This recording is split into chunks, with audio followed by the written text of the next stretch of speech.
अब उसके बाद प्रेमानंद जैसे राधाद्रोही है। अब राधाद्रोही मैं किसी लिए कह रहा हूं क्योंकि श्री राधा तत्व का परत्व बताने के चक्कर में जिस प्रकार से अन्य देवताओं की निंदा करते हैं अथवा शास्त्र मर्यादा की जो धज्जी उड़ाते हैं, कह देते हैं कि ग्रहण में भोग लगा क्या दिक्कत है, भगवान पर ग्रहण थोड़ी लागू होता है। तो भैया मेरे भगवान पर तो भूख प्यास का भी प्रभाव नहीं पड़ता, तो भोग लगाना ही क्यों है, कभी मत लगा। इतने बड़े अगर तुम ब्रह्मनिष्ठ हो गए हो तो भगवान पर ग्रहण का क्या भूख प्यास का भी प्रभाव नहीं पड़ता है, तो क्यों भोग लगाते हो। भगवान को तो स्नान वस्त्र माला की भी आवश्यकता नहीं है, तुम्हारी दिमाला पर भगवान थोड़ी आश्रित है। भगवान को सगुण गोलोक में बनाना होता है तो प्रेमानंद से माला मांगे जाते हैं, नहीं ना। राधा भगवती को अपना श्रृंगार करना होता है प्रेमानंद से मांगे जाती है, नहीं ना। उनकी राशियां उनका महत्वैश्वर्य नित्य रूप में उनको प्राप्त है, लेकिन तुम कर रहे हो ना, तो जब कर रहे हो तो तरीके से करो। और फिर अगर इन लोगों से ये सब शास्त्र प्रमाण देकर बात करो तो कहेंगे अरे शास्त्र की क्या बात करते हो, भाव जगत में देखो ये होता है वो होता है, हम इन शास्त्रों को नहीं मानते। लेकिन फिर वहीं पर फिर हरिवंश महाप्रभु के कुछ ग्रंथ उठाकर ले आएंगे, हरिराम दास के ले आएंगे उठाकर, देखो यहाँ हमारे पूर्व के गुरुओं ने ऐसा लिखा है। अरे भैया तो तुम्हारे 300 400 500 साल पहले के गुरुओं ने जब ऐसा लिखा तो 5,000 10,000 साल पहले के ऋषि महर्षियों ने जो लिखा, उन देवताओं के साथ उठते बैठते जो लिखा वो अप्रमाणित हो गया तुम्हारी, और फिर यही पोथी उठाकर ले आए। एक बार कहोगे कि शास्त्र मत मानो, अरे ये तो भाव जगत है, यहाँ क्या पोथी पढ़ुआ पंडित हो जाना कोई वाला कह देते, दोहा उठाकर दोहा प्रमाण हो गया। ये हमारे यहाँ ऐसा कर दिया कि श्री जी के सामने ये सब क्या वेद पुराण तो पानी भरते हैं, लेकिन कविता और दोहा और ये सब छंद उठाकर ले आओगे कि देखो यहाँ ये लिखा, तो ये सैद्धांतिक सांकड़ी है, ऐसा नहीं करना चाहिए। अब इसीलिए हमने राधा को कहा कि राधा तत्व की निष्ठा ज्ञात नहीं है, क्योंकि वाहे गुरु का अनुयायी जो स्वयं को बता सकता है वो व्यक्ति कभी अपने को काली देवी और महाकाल और परशुराम जी का या शिव जी का अनुयायी नहीं बता सकता, क्योंकि अनन्यता खंडित हो जाएगी इसकी। हम तो केवल श्री जी के हैं भैया, हम और किसी को नहीं मानते। हाँ बाकी कोई हो तो हम मान लेंगे। जैसे एक और धूर्त हुआ भारत में जो प्रभुपाद करते हैं, जिसकी बड़ी प्रशंसा ये राजेंद्र दास और राघवाचार्य सब करते रहते हैं। अरे प्रभुपाद जो है वो ईसा मसीह को कृष्ण भगवान का समकक्ष रख के बताता था, लेकिन इस धूर्त को हरिहर अभेद नहीं दिख पाता था। भगवान कृष्ण और भगवान महादेव में अभेद नहीं दिखता था इस नालायक को। इसको दिखता था कि ईसा मसीह और कृष्ण भगवान एक है, Christ is Krishna and Krishna is Christ कहता था, लेकिन इसको शास्त्रों का हरिहर अभेद नहीं दिखता था। ऐसे बहुत से नालायकों से मृत्यु भरी पड़ी है और उनके इनसे भी अधम नालायक शिष्य इनको अवतारी बताते घूरते हैं फिरते हैं। अब बात है ऐसी कि अच्छा इसमें और एक बात हो गई कि फिर कुछ लोग कहते हैं कि रास मंडल में श्री लक्ष्मी जी का प्रवेश नहीं है, तो श्री रास मंडल में काली जी का प्रवेश नहीं है, तो रास मंडल में शिव जी का प्रवेश नहीं है। तो फिर हमने कहा कि रास मंडल में खाली तुम्हारे प्रवेश है। इतने जो शास्त्रोक्त देवी देवता हैं जो भगवान कृष्ण के अनन्यता से संसिद्ध हैं, संलिप्त हैं, उनका प्रवेश रास में हो ही नहीं पा रहा, तुम्हारा पहले हो जा रहा है, तुम्हारा रिजर्वेशन था खंडानी, बताओ। अच्छा फिर एक यहाँ प्रश्न उठता है कि प्रवेश तो है किंतु उस रूप में प्रवेश नहीं है, इनको गोपी रूप बनाकर आना पड़ता है। हाँ ये बात कुछ अनुसंधान का विषय हो सकती है, लेकिन यह कह देना प्रवेश ही नहीं है क्योंकि वहां पर तो केवल भाव वर्षिक लोगों का प्रवेश है, तो क्या भाव शून्य है?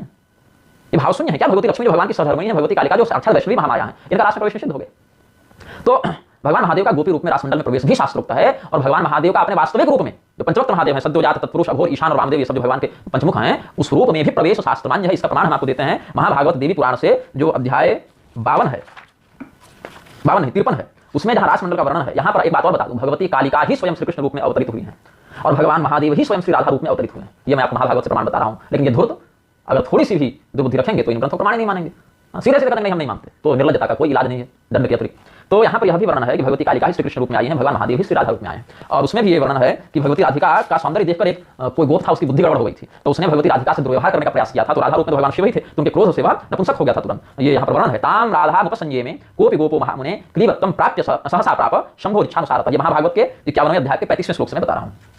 और जहाँ मैंने कहा कि रासमंडल में भगवान महादेव का महादेव रूप में प्रवेश है, वहां भी शास्त्रोक्त प्रमाण बता रहा हूं, भगवती राधिका ही वहां पर विद्यमान है महादेव जी के रूप में। महादेव जी और राधिका भगवती में कोई भेद नहीं है बंधु, राधिका भगवती ही स्वयं महादेव जी हैं और महादेव जी ही स्वयं भगवती राधिका हैं। फिर भी भगवान महादेव भगवती राधिका की आराधना करते हैं, उनको प्रणाम करते हैं। जब भगवती राधिका और भगवान महादेव का स्वरूप अलग अलग होता है तो भगवान महादेव भगवती राधिका के सामने नतमस्तक होते हैं, यह भी शास्त्र वाक्य कहते हैं। और भगवती राधिका स्वयं शिवलिंग का पूजन भी करती हैं, यह भी शास्त्र वाक्य कहते हैं। और इसका प्रमाण भी मैं आपको इसी वक्तव्य में आगे देने जा रहा हूं। तो भगवान महादेव की बात मैं कर रहा था, कैसे यहाँ पर रासमंडल का प्रकरण आप देखें 53वें अध्याय में, कहां से काली दमन कृत्वा प्रभाव दर्शन। हाँ धेनुकासुर का वध हो गया, बाल्य वयसि हत्वा तान धेनुकादि महासुरान, धेनुकासुर का वध हो गया, काली नाग का दमन हो गया। फिर आगे रेमे वृंदावने रम्य राधाया मुनि सप्तम। हे नारद मुनि सप्तम, नारद मुनि को महादेव जी बता रहे हैं कि वृंदावन में भगवान का रासमंडल होता है। और अन्यश्च गोपिका वृंदर भैरवांश संभव, भैरव के अंश से उत्पन्न अन्य गोपिकाओं का भी उन्होंने सौंदर्य वर्धन किया है। और उसमें वेव निस्वा संवादई सर्वाश्चानीय गोपिका प्रधान महिषिं कृत्वा राधाम रेमे स्वलीलया।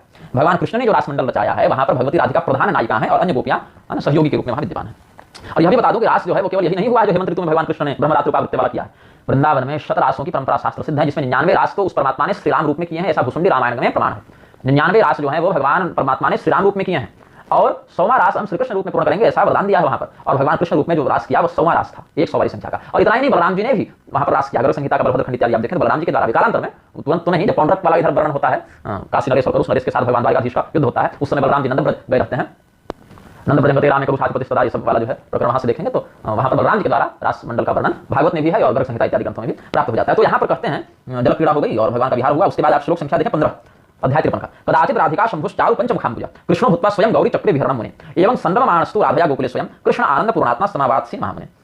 शरतकाल की महारात्रि में एकदा संप्रवृत्तेतु शरतकाले महानिशि, ये सब वचन है कि कभी भगवती राधिका कमल के समान सुंदर 5 मुख वाले भगवान शिव का सुंदर रूप धारण कर लेती थी और स्वयं श्री कृष्ण भगवान गौरी रूप में वहां पर विहार करते थे। तो रास मंडल में केवल श्री राधा कृष्ण रूप में विहार नहीं हुआ है बंधु, भगवान गौरी शंकर रूप में भी रास मंडल में विहार हुआ, यह शास्त्रीय प्रमाण है।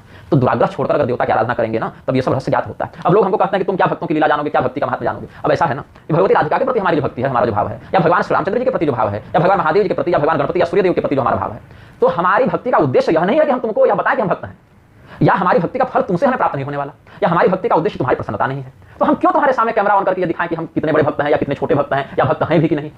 हमारी भक्ति का फल तुम हमको दोगे नहीं, हमारी भक्ति का उद्देश्य तुम्हारी प्रसन्नता है नहीं, हमारी भक्ति का लक्ष्य तुम हो नहीं, तो हम क्यों तुमको बताएं। हाँ, ये सब शास्त्रीय बातें इसीलिए बता देते हैं क्योंकि ऐसे लोग जो समाज में संत के रूप में, विद्वान के रूप में प्रतिष्ठित हैं, ऐसे लोग जब कोई बात शास्त्रीय विषय पर कहते हैं जो शास्त्र मत के बिल्कुल विरुद्ध जा रही हो अथवा भ्रामक रूप से जा रही हो, तो वहां पर शास्त्रीय प्रमाणों की जो समझ परंपरा से हमें प्राप्त है उसका हम अभिव्यंजन कर दें, उसकी अभिव्यक्ति कर दें, यही उद्देश्य होता है।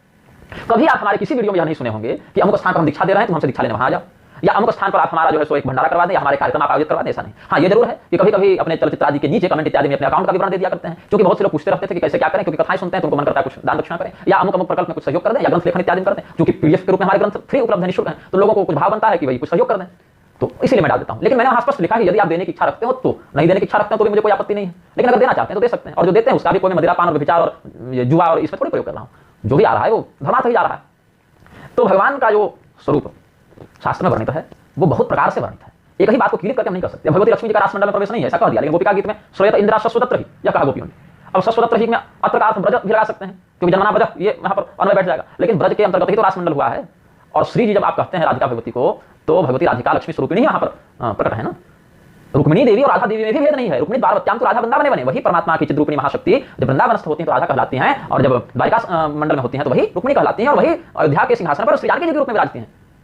ये शास्त्री राघवत्य भगवत सीता रुक्मिणी कृष्ण जन्मनी, या रुक्मिणी द्वारवत्याम तो राधा वृंदावन बनी, ये सब बातें हैं, और इन बातों का इष्टपर चिंतन अनुसंधान करने से ये सब बोध होता है। और यहाँ तक देखो ना, मैं तो मतलब भूदेवी और श्रीदेवी तो पत्नियां भगवान की हैं, मैं तो यह कहता हूं कि सनातन धर्म की छोटी छोटी क्रियाओं में कितना सुंदर भाव व्यक्त किया गया है। आप सुबह सुबह अपनी शैया से नीचे उतरते हैं, पृथ्वी देवी पर पैर रखते हैं तो उससे पहले प्रणाम करके उनसे अनुमति लेने का अनुशासन है। समुद्र वसने देवी पर्वतस्था मंडले विष्णुपत्नी नमस्तुभ्यं पादस्पर्शं क्षमस्व। हे भगवती वसुंधरे, हे भगवती विष्णुपत्नी, आप माता हैं, माता पर पैर नहीं रखना चाहिए, लेकिन हम क्या करें, पृथ्वीवासी हैं, आपके ऊपर पैर रखकर ही अपना दिन निकल सकता है, अपना जीवन चल सकता है, इसीलिए हम विवश हैं आपके ऊपर चरण रखने के लिए। जैसे बच्चा अपनी मां की गोद में खेलता है तो पैर भी लगा देता है तो उसको दोष नहीं लगता, ऐसे आप वात्सल्यपूर्वक हमें क्षमा करें, कितना सुंदर भाव है। और जब आप उस पृथ्वी का स्पर्श करके वसुंधराय नमः कह के पूरा मंत्र न भी पढ़े लेकिन भाव जैसे हृदय में लाते हैं, कितनी निर्भयता का अनुभव व्यक्त करता है। एक नास्तिक व्यक्ति के लिए जो मिट्टी है, धूल है, कुछ नहीं, जहां कुछ भी कर्म को कर्म कर सकता है, वही एक आस्तिक व्यक्ति के लिए कितने सौभाग्य का, कितने पुण्योदय का विषय हो जाता है। वैसे ही शास्त्र है, हृदय में जितना भाव, जितनी भक्ति, जितना समर्पण शास्त्र के प्रति होगा, उतने अधिकाधिक मात्रा में शास्त्र अपना रहस्य आपके सामने व्यक्त करेंगे। ये बात होती है। एक लिंग पुराण में भगवान श्री कृष्ण का चरित्र वर्णित है कि भगवान जब इस पृथ्वी को छोड़कर जा रहे थे तो पृथ्वी देवी को बुलाया और कहा, हे रत्नगर्भे, तुम्हारा नाम रत्नगर्भा है, पृथ्वी के अंतर्गत खान में खदान में रत्न होते हैं तो रत्नगर्भा कहते हैं पृथ्वी को, लेकिन तुम्हारा नाम रत्नगर्भा कलयुग में सार्थक इसीलिए होगा क्योंकि कलयुग में अगर कोई एक व्यक्ति भी धर्मात्मा हो जाए, भगवत परायण हो जाए, सज्जन हो जाए, तो तुम उसको सुरक्षित रखना, उसका लालन पालन करना। दुष्टों का लालन पालन करके क्या लाभ होगा। एक मीम कोई बनाया था ना, वो टीएसपी वालों ने बनाया था कि क्या, कि इन बच्चों के लिए हम ग्लेशियर बचा रहे हैं, अरे पिघल जाने दो ग्लेशियर को, डूब के मर जाने दो इनको, ऐसा ही भाव स्मरण आता है कि अरे ये क्या करेंगे पृथ्वी पर ऐसे नास्तिक और दुरात्मा लोग, इनको अकाल से, महामारी से, युद्ध से मर जाने दो इनको।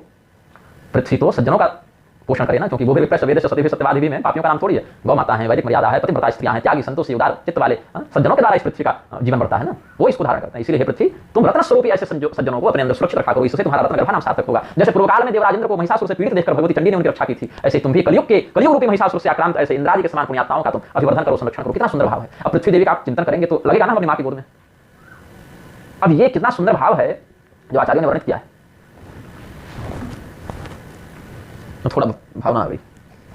तो हम क्यों दिखाने जाए कि हमारे अंदर भक्ति है कि नहीं है, क्या है नहीं है, क्योंकि हमारी भक्ति का उद्देश्य आपकी प्रसन्नता नहीं है या आपके सामने कुछ दिखाना नहीं है। खैर, अब ये तो हमने आपको यह बता दिया कि उस रूप में भी प्रवेश है, ब्रजमंडल में भी प्रवेश। अच्छा, शाक्त मत में जैसे त्रिशक्ति पूजन करते हैं, काली तारा सुंदरी, ये सब करते हैं ना, काली तारा और त्रिपुर सुंदरी, इनको त्रिशक्ति कहा गया है। त्रिशक्ति मंत्र बड़ा उत्तम मानते हैं शाक्त मत में। और जगन्नाथपुरी में श्रीधाम में भगवान जगन्नाथ, भगवान बलभद्र, भगवती सुभद्रा, यही त्रिशक्ति का स्वरूप है। श्री कालिका यंत्र रूपम क्षेत्रम श्री पुरुषोत्तम, ये सब भी वचन है कि पूरा पुरुषोत्तम क्षेत्र तो काली यंत्र ही है। अथवा उग्र तारा शूलपाण ही सुभद्रा भुवनेश्वरी, नीलाद्रौ तो जगन्नाथ स्वयं दक्षिण कालिका, ये सब वचन शास्त्र में मिलते हैं कि जो जगन्नाथ क्षेत्र है और षोडशी श्री सुदर्शन, ये सब भी श्री सुदर्शन चक्रराज के रूप में भगवती षोडशी है, वहां पर भगवान बलभद्र ही उग्र तारा रूप में है, या तारा साक्षात शूलपाणी है सब, और वहां पर भगवती सुभद्रा ही भुवनेश्वरी देवी है, और ये भगवान जगन्नाथ स्वयं दक्षिण काली है। ये सब शास्त्रीय वाक्य है ना। मैं अपने गुरु जी के पास गया था हिमालय में, तो गुरु जी शासन पर साधना करते थे, तो गुरु जी ने कहा कि तुमको पता है ये क्या है, हम बोले बताइए। तो उन्होंने कहा कि मैं काली मंत्र का जब स्मशान में बैठकर करता हूँ, और अब हिमालय में यात्रा इत्यादि में स्मशान सर्वत्र मिलता नहीं है, क्योंकि स्मशान में काली का मंत्र जपने का विशेष नियम है, तो मैं यहाँ स्मशान की मिट्टी रखा हुआ। तो हम बोले अच्छा, तो कहाँ के स्मशान की, बोले तुमको पता है कहाँ के स्मशान की है। मैंने कहा बताइए। बोले कि भगवान जगन्नाथ जो दारू ब्रह्म है, ये हमारे गुरु ने बताया कि भगवान जगन्नाथ जो दारू ब्रह्म है, मतलब लकड़ी का विग्रह होता है उनका ना, दारू कहते हैं लकड़ी को संस्कृत में, मदिरा मत लगा लेना कुछ भी। तो 12 वर्ष में उनका विग्रह बदलता है, संभवतः जहां तक मुझे जानकारी है। तो वो 12 वर्ष के अंतराल के बाद उस पुराने विग्रह को, विसर्जित विग्रह को भूमि में स्थान दे देते हैं। तो जिस स्थान में वो विग्रह पड़ता है, जहां उनको दबाया जाता है, भूगत किया जाता है, वो महापवित्र दिव्य स्मशान है। तो वहां की मिट्टी हम अपने आसन के नीचे रखते हैं, तो इससे हमको वही मंत्र सिद्धि प्राप्त होती है जो कामाख्या के भूतनाथ आदि में या वाराणसी के मणिकर्णिका इत्यादि में प्राप्त हो सकती है। तो ये बात हमको वहां पता चली, रहस्य नहीं जानते थे, तो गुरुजी ने बताया उसमें, बहुत पहले की बात है, 2-3 वर्ष हो गए इस बात को, जब हमारा पहला शाखा विषय हुआ था तब। तो यहाँ पर ये सब बातें हैं। अब हम आपको, ये तो मैं महाभागवत से बता दिया हमने आपको, कदाचित राधिका संपुष्टार पंचम खाम, ये सब वचन। अब यहाँ पर ये भी है, साक्षात शंभु पुमान पूर्णो राधा स्त्री रूपमाश्रित, ये सभी वचन है। अब आपको मैं एक ग्रंथ है मेरे पास, वासुदेव रहस्य के अंतर्गत है राधा तंत्र, वहां से कुछ प्रमाण मैं आपको बताने जा रहा हूँ। यमुना जी का प्रवेश मानते हैं कि नहीं ये लोग, जो कथित राधा भक्त बने फिर रहे हैं, ये सब यमुना जी का रासमंडल में प्रवेश मानते हैं कि नहीं मानते? क्योंकि यमुना पुलिन में ही रासमंडल हुआ है, तो यमुना जी का प्रवेश तो मानेंगे, गोपी रूप में भी मानेंगे, कालिंदी भगवती के रूप में, भगवान की अष्ट महिषियों में है ना वर्णन उनका, और कालिंदी भगवती राधिका के तत्व को बड़े अच्छे से जानती थी, इसीलिए तो श्रीकृष्ण पत्नियों के विरह का श्रवण करते हुए शांडिल्य मुनि ने वर्णन किया है स्कंद पुराण के वैष्णव खंड में, जो 4 अध्यायों में महात्म्य है श्रीमद् भागवत का, उसमें क्या कहते हैं, वर्णन है, आत्मा रामस्य कृष्णस्य ध्रुवमात्मास्ति राधिका तस्यादास्य प्रभावेण विरहो माम न संस्पृशेत। तो भगवती श्री राधिका जी के आराधना का, उनके भजन का, उनकी सेवा का यह प्रभाव कालिंदी देवी, यमुना देवी ने, सूर्यपुत्री कालिंदी ने यह बताया है कि हमें भगवान कृष्ण के विरह का अनुभव नहीं होता, हमें उनकी नित्य सन्निधि का अनुभव होता है।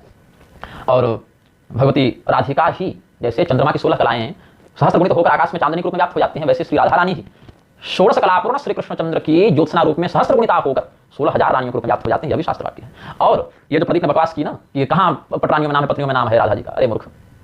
नारद पांचरात्र के प्रथम रात्र में यह वर्णन है, जहाँ चरम मत बताते हैं, चरम मत विभूति में बताते हैं ना, जैसे नारायण नाराधिका, जितने भी राजा हूं मैं, जितने भी मनुष्य हूं मैं राजा हूं, या फिर जितने भी पशु हैं उनमें मैं सिंह हूं, या जितने भी नदियां हैं उनमें मैं गंगा हूं, या जितने भी देवता हैं उनमें मैं इंद्र हूं, या जितने भी वृक्ष हैं उनमें मैं पीपल हूं, या जितने भी छंद हैं उनमें मैं गायत्री हूं, या जितने भी महर्षि हैं उनमें मैं भृगु हूं, महर्षि नाम भृगु हम, या जितने भी यज्ञ हैं उसमें मैं जप यज्ञ हूं, यज्ञानंत यज्ञ उसमें, जितने भी पर्वत हैं उसमें मैं हिमालय हूं, स्थावर नाम हिमालय। ये चरम विभूति बताते हैं अपनी भगवान अलग अलग स्वरूपों में। ऐसे ही जितने भी किमपुरुष देवता हैं उनमें मैं हनुमान हूं, जितने भी रुद्र हैं उनमें मैं नीललोहित हूं, जितने भी विद्याधर कोटि के देवता हैं उनमें मैं सुदर्शन हूं, जितने भी आदित्य हैं, आदित्य पुत्र हैं उनमें मैं विष्णु हूं, आदित्य नाम हम विष्णु, और रुद्राणाम नीललोहित, और किमपुरुषाणाम हनुमान, विद्याधराणाम सुदर्शन, ये सब अलग अलग विभूतियां भागवत में और अलग अलग गीताओं में वर्णित हैं।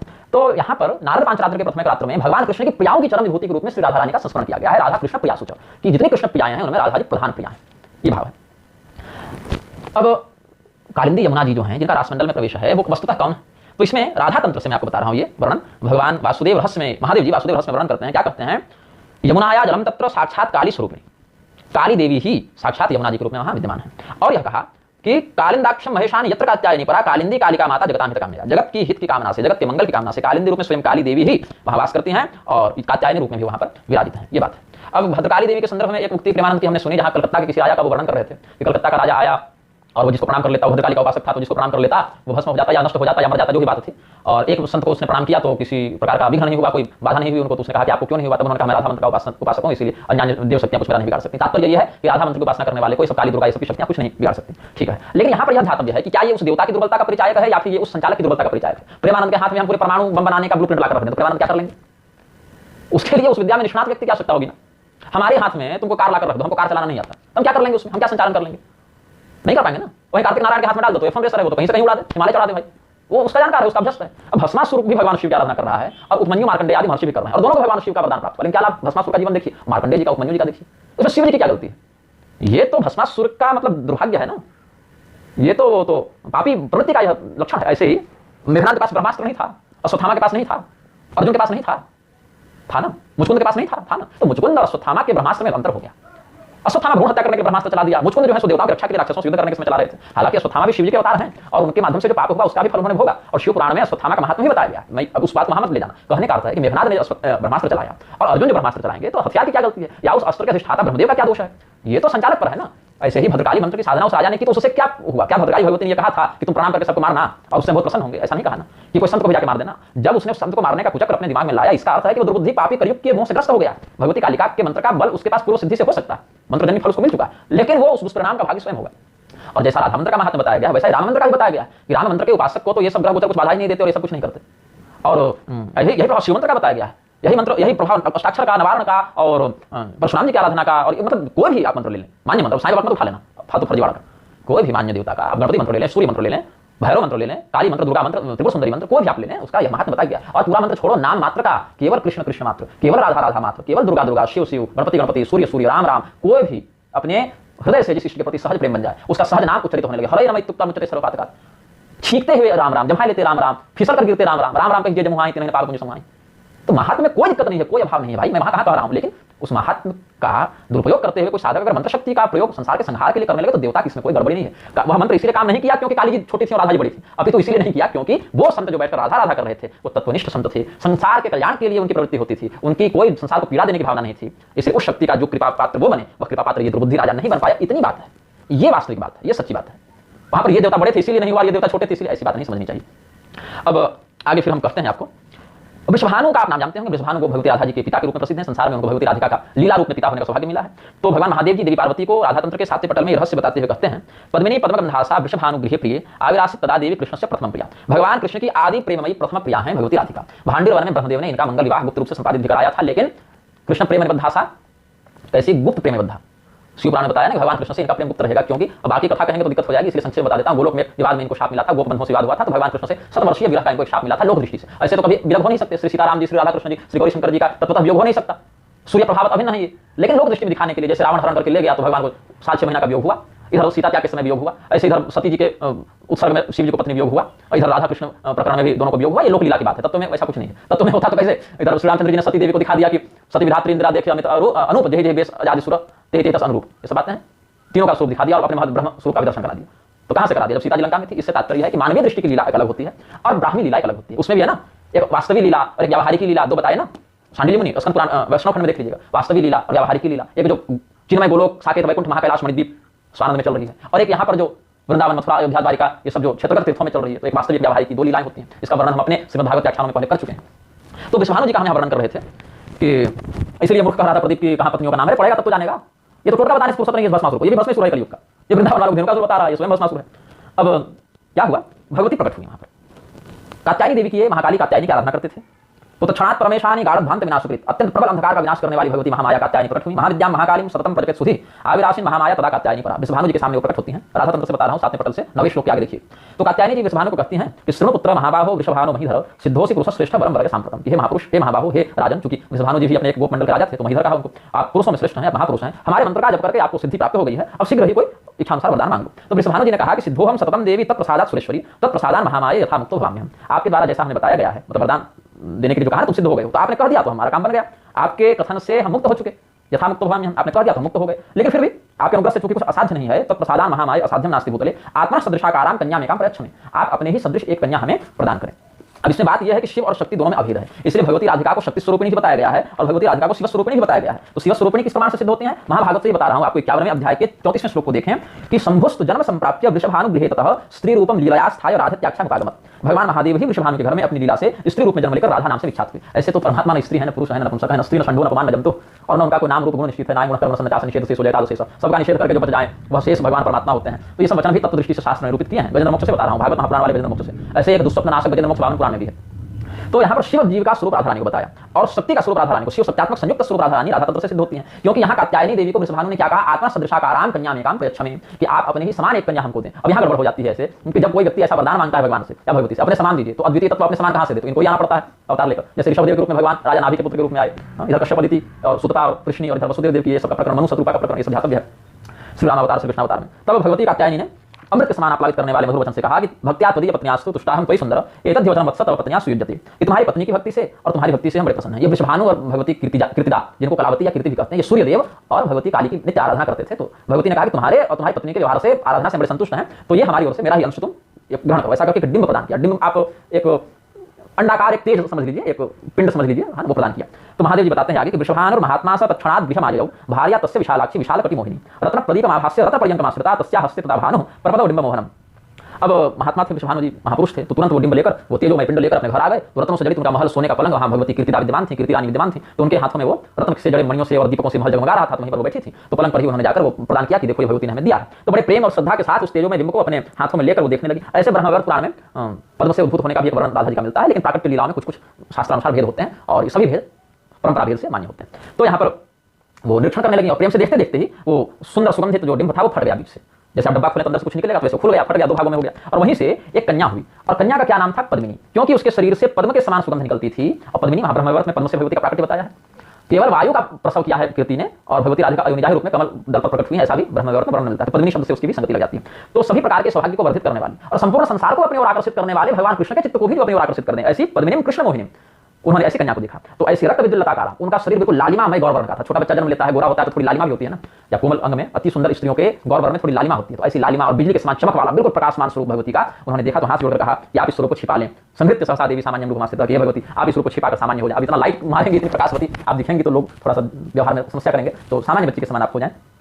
फिर भी सामान्य स्वरूप में भी भगवती की अलग शोभा है भाई, कितना सामान्य होंगे, कितना सामान्य हो जाएंगे भगवती, फिर भी भगवती रहेंगे। तो भगवती ने सोचा कि हमको सामान्य कन्या कह रही हैं, ये सामान्य कन्या के रूप में आप आने के लिए प्रस्तुत हो जाए। तो जैसे कौशल्या जी ने कहा था कि तद होता यह रूपा की जैसी सुलीला अति प्रिय शीला यह सुख परम अनुपा, तो भगवान कहे ठीक, फिर हम बन जाते हैं बच्चे। तो इति वचन सुनि वचन सुजाना रोदन थाना कोई बालक स्वरूप, तो भगवान बच्चे बनकर रोने लगे। भले देवाधिदेव भगवान श्री रामचंद्र जी हैं, तो क्या होगा, बच्चे हैं तो बच्चे के समान रोएंगे, दूध पिएंगे, इधर उधर भागेंगे कूदेंगे। तो भगवती राधिका ने भी सामान्य कन्या का रूप धारण किया, तो कहा कि बच्चे तो दूध पीते हैं तो हमें दूध पिलाओ। हे माता कृतदे भद्रे क्षीरम पाये सुंदरी स्तनम देहि तब कन्या भवाम्यहम्, ऐसा करके तो पद्मिनी देवी को उन्होंने अपना स्तनपान कराया। और चूंकि उनका नाम पद्मिनी तो था, लेकिन राधिका भी रखा। क्यों रखा? रक्त विद्युत प्रभा देवी धत्ते स्मार्ट सुचिस्मृति, बिजली की चमक के समान उनकी शुभ्रता, उनका तेज था और लालिमा से युक्त तेज था, इसीलिए संसार में जो प्रसिद्धि हुई वो राधिका नाम से हुई। ऐसे राधा शब्द से 3 देवियों का बोध होता है, पद्मिनी राधा, कृत्रिमा राधा और अनुराधा। इसी में पद्मिनी राधा ही प्रधान राधा है। जब श्री जी कहते हैं, राधा रानी कहते हैं, राधे राधे राधे कृष्ण कहते हैं, तो राधा शब्द से सामान्य रूप से जिनका ध्यान आता है वो श्री कृष्ण वल्लभा परम ब्रह्म स्वरूपिणी चिद्रूपिणी भगवती पद्मिनी राधा है।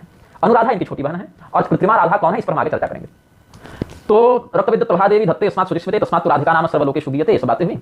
अब इसके बाद अब ये बात है कि कोई भी परमात्मा का स्वरूप शक्ति ही नहीं हो सकता। बिना देहम परम ब्रह्म शव रूप अवतीर्तम, शक्ति के बिना परमात्मा जो है देह स्वरूप के बिना देह शक्त्यात्मक विग्रह माना गया है, तो वहां शव ही उसको कहा गया है। इसीलिए आप श्री कृष्ण भगवान का साक्षात्कार हमको करवाइए, तब कृष्ण राधा दोनों एक, राधा कृष्ण एक होंगे तो पूर्ण परब्रह्म कहलाएंगे। इसके लिए भगवती पद्मिनी राधिका ने कात्यायनी स्तुति की है, कात्यायनी महामाया महायोगिनी अधीश्वरी, ये सब बातें कही हैं। तो भगवती ने वरदान दिया, 1 लाख जप किया यहाँ पर, संपूज्य प्रया भक्त्या लक्ष्यम जप्ता मानसम, तो ये सब मानसिक जप 1 लाख किया। तो भगवती ने कहा कि पद्मिनी सुनो वाक्यम शीघ्रम प्राप्त केशव, हे पद्मिनी तुम मेरी बात को सुनो, तुम शीघ्र ही केशव को प्राप्त करोगी। तब यहाँ पर जो है ये कब प्राप्त किए हैं, जब भगवान ब्रह्मदेव ने भांडीर वन में भगवती राधिका और कृष्ण भगवान का विधिवत विवाह संपादित करवाया है।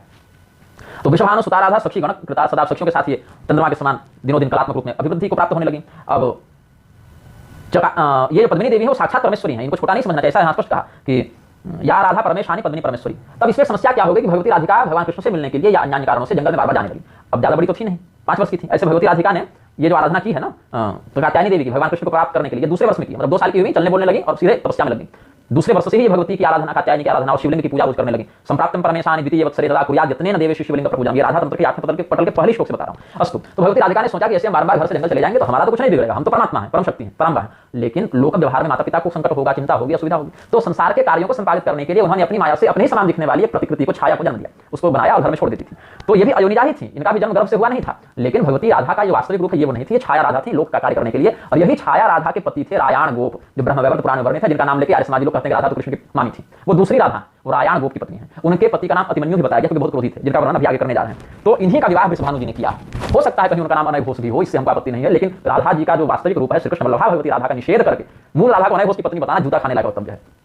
तो ये तो परमाक्षरा भगवती पद्मिनी राधा थी, ये तो श्री कृष्ण वल्लभा नित्य सहधर्मणी भगवान की है ना, अनाद्यानंत्या शक्ति है भगवान की। तो अपने लोक व्यवहार कार्य के लिए इन्होंने, क्योंकि प्रत्यक्ष विवाह तो भगवान से हो नहीं सकता, विरह का शाप है, और इधर अगर अविवाहित रह जाते 10 तरह की सामाजिक बातें होती हैं, तो इसीलिए लोक व्यवहार के लिए छाया राधा कृत्रिमा राधा का उन्होंने निर्माण कर दिया। तो विश्वभानु महात्मा स तस्या वैवाहिकीं क्रियां कारयामास यत्नेन पंचवर्षेषु सुंदरी, तो स्यास्तु च वयं वंशं सावधाना अवधारय स्वसुरस्य वृकस्यापि वंशं परम सुंदरम। यहाँ पर भगवती राधिका के जो छाया स्वरूप हैं, जिनको कृत्रिमा राधा कहते हैं, वो भगवती राधिका जो है, नकली राधा जो है, वो विश्वभानु जी के द्वारा जब उनका 5 वर्ष हो गया तो कन्यादान कर दिया गया। अब दोनों वंशों का हम वर्णन करते हैं आपको, विश्वभानु जी का वंश भी बताएंगे और इनका जो कृत्रिमा राधा का ससुराल है उसका भी वर्णन करेंगे समय अनुसार इसी ग्रंथ में आगे। तो इनके ससुर का नाम था वृक, ससुरस्य वृकस्यापि वंशं परम सुंदरम, वृक नाम था इनके ससुर का। इनकी सास का नाम था जटिला, ससुरस्तु जटिलाख्या था। अब पूरा श्लोक बताने में बहुत विलंब हो जाएगा, मूल बात बता दे रहा हूं, ग्रंथ बता ही दिया, अध्याय बता दिया, श्लोक बता ही दिया, तो आप लोग ज्यादा जिसको पढ़ना होगा अपने अनुसार देख लेंगे। तो जटिला था इनका सास का नाम जटिला था, और इनके पति बड़े क्रोधी थे, अतिमन्यु नाम था, और कहीं मान्य भी नाम मिलता है, या तो अतिमन्यु नाम लगेगा या तो मान्य लगेगा, मान्य गोपिया एक लक्षण और एक नाम। और ननद का नाम था कुटिला, ननंदा कुटिला नामनी देवरो दुर्मदाभिधा, और देवर का नाम था दुर्मद। ये सब है। अब भगवती पद्मिनी का आभूषण जो है, पद्मिनी देवी मतलब वास्तविक राधा का जो श्रृंगार है उसका कुछ संकेत में वर्णन करते हैं। ये सब बातें हम ऐसे तो कहीं नहीं बताए हैं, लेकिन प्रसंग के साथ बता देते हैं। और अलग अलग मतों में कुछ भेद भी हो सकता है, जैसे राधा वल्लभ मत में या गौड़ी मत में इन सभी चीजों के वर्णन में कुछ नामावली का भेद हो सकता है। जैसे भगवान कृष्ण को भी वासुदेव, दामोदर, गोविंद, मदन मोहन, वार्ष्णेय, ये सब अलग अलग नामों से वर्णित किया गया, लेकिन वही है। ऐसे ही भगवती के इन सखियों का नाम जो बताने जा रहे हैं, इन आभूषणों का नाम जो बताने जा रहे हैं, वो मतभेद हो सकता है उसमें, लेकिन तत्वभेद नहीं है, इतना मेरा कहने का अर्थ है। तो इनका जो तिलक है उसको स्मर कहते हैं। स्मर कहते हैं कामदेव को, और कामदेव के समान आकर्षित करने का कौशल रखने वाला श्री राधा जी का तिलक स्मर कहलाता है। और इनका जो हार है उसको हरि कहते हैं, इनका जो ताटंक है उसको रोचन कहते हैं, प्रतिच्छाया नाम का ये छत्र धारण करते हैं, इनका जो पद्म है उसको मदन कहते हैं, शमंतक मणि के समान शंखचूड़ नाम का ये शिरोमुकुट धारण करते हैं, मणि धारण करते हैं, ये सब बातें हैं। अब भगवती का वस्त्र कैसा है? इनका जो प्रधान वस्त्र है वो नीले रंग का है, लेकिन पट्टिका वस्त्र अंतः स्थित भाव में लाल वस्त्र का अंतिम वस्त्र धारण करती हैं। आदिम सुप्रिय मंत्राभम रक्त मंत्यम हरे प्रियम, है ना, ये सब बातें। इनका जो ये नीला और लाल नील लोहित वर्ण का जो वस्त्र है वो भगवान को बड़ी प्रसन्नता प्रदान करता है। बड़ा भगवान कहते हैं बहुत बढ़िया दिखती है, इसमें बहुत सुंदर लगती है, आप विष्णु भगवान कृष्ण जैसा करते हैं। और इनका जो ये है दर्पण, ऐनक देखेंगे तब तो श्रृंगार करेंगे, तो उसका नाम है सुधांश। सुधांश अमृत कुंड से उत्पन्न दर्पण सुधांश कहलाता है। और इनकी जो कंघी है, अब ऐनक देखेंगे तो केश सज्जा करेंगे, तो कंघी है इनकी, तो कंघी का नाम है स्वस्तिका, स्वस्तिका नाम कंकति है। और काजल इत्यादि लगाने के लिए स्वर्ण शलाका है, तो स्वर्ण शलाका का नाम है हेमी, नर्मदा, नर्मदा नाम है हेमी, तो स्वर्ण का हो गया, शलाका नर्मदा हेमी, और ये सब बात है। अब इनकी जो करधनी है उसका नाम है कंदर्प कुहरी, ये सब बात है, या परिवल्ली या स्वर्णमुखी भी कहते हैं इनको। अब ये सब है। अब भगवती राधिका जी की कुछ सखियों का हम वर्णन करते हैं। भगवती राधिका की शोभना, वल्लभा, रुद्रधनवकी, ये सब सखियों के नाम हैं। चंद्रावली इत्यादि सखियां भी हैं, चंद्रावली इत्यादि का वर्णन आगे प्रधानता से करेंगे। और उसके बाद अष्ट सखियों का वर्णन है, जिसमें अब देखिए ललिता सखी, विशाखा सखी, ये सभी मान्य है, लेकिन राधा तंत्र की परंपरा से आपको बता रहे हैं। गंधर्वा, कलाकंठी, सुकंठी, पिककंठिका, कलावती, रसोल्लासा, गुणवती और विशाखा, ये संगीत प्रधान अंतरंग सखी, ये गान इत्यादि के द्वारा भगवती राधिका के रस की वृद्धि करती हैं। और रस क्रीड़ा में कलावती, रसोल्लासा, गुणवती, ये तीनों सखियां प्रधान कार्य करती हैं। इसके अलावा नर्मदा, प्रेमवती, माणिक्या और कुसुम पेशला, ये सब वंशीवादन इत्यादि माध्यम से भगवती राधिका के और कृष्ण भगवान के प्रेम की अभिवर्धन करती हैं। फिर दिवा, कीर्ति, सुगंधा, नलिनी, मंजिष्ठा और रंगवती, ये सब सखियां हम उम्र हैं, समान वयस्का हैं और अलग अलग स्थानों पर सहचर्य का कार्य करती हैं। फिर पालिंदी, सैरंध्री, वृंदा, कंदलता, धनिष्ठा, गुणवती, कामदा, लवंग मंजरी, गुणमंजरी, ये सब सखियां अनुराग बढ़ाने का कार्य करती हैं। फिर अलग अलग मंडल, गोपी मंडलों का जो नायिका भाव है, उनका जो एक कहेंगे ना यूथ नायिका, उसके रूप में सुभा, अनुमति, अनुपमा, सुप्रिया, रतिमंजरी, रागलेखा, कलाकेली, भूरिदा, नांदीमुखी, बिंदुमुखी, श्यामा, मंगला, ये सब सखियां हैं। अब इसमें एक सखी बड़ा अद्भुत कार्य करती है, उनका नाम है चंद्रावली सखी। चंद्रावली सखी का क्या वर्णन किया गया? प्रतिपक्षतया श्रेष्ठा राधा चंद्रावली तुभे। राधा और चंद्रावली दोनों का क्या कार्य है? ये प्रणय कोप की अभिवृद्धि करती हैं। प्रणय कोप एक रस होता है नायक नायिका के मन से, उठने का भाव। भगवान कृष्ण कभी उठ के जाइए, आपसे बात नहीं करेंगे, मुंह फुला लिए, तो भगवती उनको मनाएंगे, मान लीजिए मेरे प्रियतम है आप, मेरे सौभाग्य हैं आप, आपके नाम कहाँ जाएंगे। कभी भगवती राधिका उठने जाइए, आपसे बात नहीं करेंगे, भगवान उनके कभी चरणों को दबाएंगे, कभी श्रृंगार करेंगे, कभी पुष्पमाला बनाकर उनको भेंट करेंगे और तरह तरह की बातों से उनको मनाएंगे। तो ये प्रणय लीला है, प्रणय में भी प्रणय कोप लीला है, मतलब प्रेम में उठने की लीला। अब उठने के लिए कोई बहाना चाहिए, तो चंद्रावली का यहाँ पर आश्रय लेते हैं भगवती राधिका। मतलब कि आप चंद्रावली से क्यों बात कर रहे थे, लगता है आप हमको छोड़कर उसी पर रखते हैं, कहीं आपकी दृष्टि में हमारी सुंदरता कम तो नहीं, चंद्रावली का अधिक तो नहीं, एक बिंदु चाहिए झगड़ा करने के लिए, प्रणय कोप लीला करने के लिए। तो ऐसी ऐसी स्थितियों में चंद्रावली को प्रधानता दी जाती है, क्योंकि सौंदर्य माधुर्य में दोनों परिपूर्ण है। फिर भी वास्तविकता में श्री कृष्ण वल्लभा भगवती राधिका ही हैं। तेसा मत्युभयोर मध्य सर्व माधुर्य तोधिका श्री राधा त्रिपुरादूती पुराण पुरुष प्रिया, पुराण पुरुषोत्तम भगवान कृष्ण की प्रिया तो श्री राधा जी हैं। अन्य सखियां तो भागवर्धन करती हैं, ऐसे अन्य सखियां भी श्री राधा जी का ही अंश हैं, उनमें भी अंतर नहीं है। भगवती श्री राधा ही उन अंशों में स्वयं को प्रकट करती हैं, ऐसा समझना चाहिए। एवं भगवती राधा ही स्वयं को दुर्गा काली इत्यादि रूप प्रकट करती हैं। आप देवी भागवत में श्री राधा जी का स्तोत्र पढ़िए, वहां पर भगवान नारायण ने उनको दुर्गा स्वरूपिणी कहकर प्रणाम किया राधा भगवती को। ये सब बातें हैं। अब इनका जो सखी मंडल उसका हमने राधा तंत्र का वर्णन कर दिया। ससुरालय जो छाया राधा का है वो बता दिया। अब भगवती राधिका का पितृवंश वर्णन करते हैं, जैसे वृषभानु पिता ये तो बता ही चुके हैं, माता का नाम कीर्तिदा है या कलावती है, सब बता चुके हैं। अब बाकियों का वर्णन करते हैं। राधा जी के दादा का नाम महिभानु है, नाना का नाम बिंदु है, माता मही का नाम मोक्षदा है और पितामही का नाम सुखदा है। मतलब सुखदा दादी है, मोक्षदा नानी है, बिंदु गोप नाना है और दादा का नाम महिभानु है। फिर भानु, रत्नभानु और स्वभानु या स्वरभानु ये चाचा जी हैं। भद्रकीर्ति, महाकीर्ति और चंद्रकीर्ति ये मामा जी हैं। कीर्तिमती मौसी का नाम है और बुआ का नाम है भानुमुद्रा। अब मौसी और बुआ है तो मौसा और फूफा भी होंगे, तो फूफा का नाम काश्य है और कृष है मौसा का नाम। पितृस्वस्तिपति काश्यो, मातृस्वस्तिपति कृष। मेनका और मीना मामी का नाम है। उपमाता का नाम षष्ठी और धात्री है। उपमाता किसे कहते हैं? जो हमारी सगी मां नहीं है लेकिन दूध इत्यादि पिलाई है, माता के समान हम उनका आदर करते हैं। सौतेली माता नहीं, सौतेली माता का तो पिता से विवाह होगा ना, भले जन्म नहीं दी लेकिन विवाह तो पिताजी से हुआ, तो उसको विमाता कहते हैं। उपमाता का विवाह पिता से होता नहीं है, मां की सहेली या मौसी की सहेली या और कोई ऐसी स्त्री जो हमें दूध इत्यादि पिलाई, तो उसको उपमाता कहते हैं, भरण पोषण की। अच्छा, बड़े भाई का नाम श्रीरामा है, छोटी बहन का नाम अनंगमंजरी है।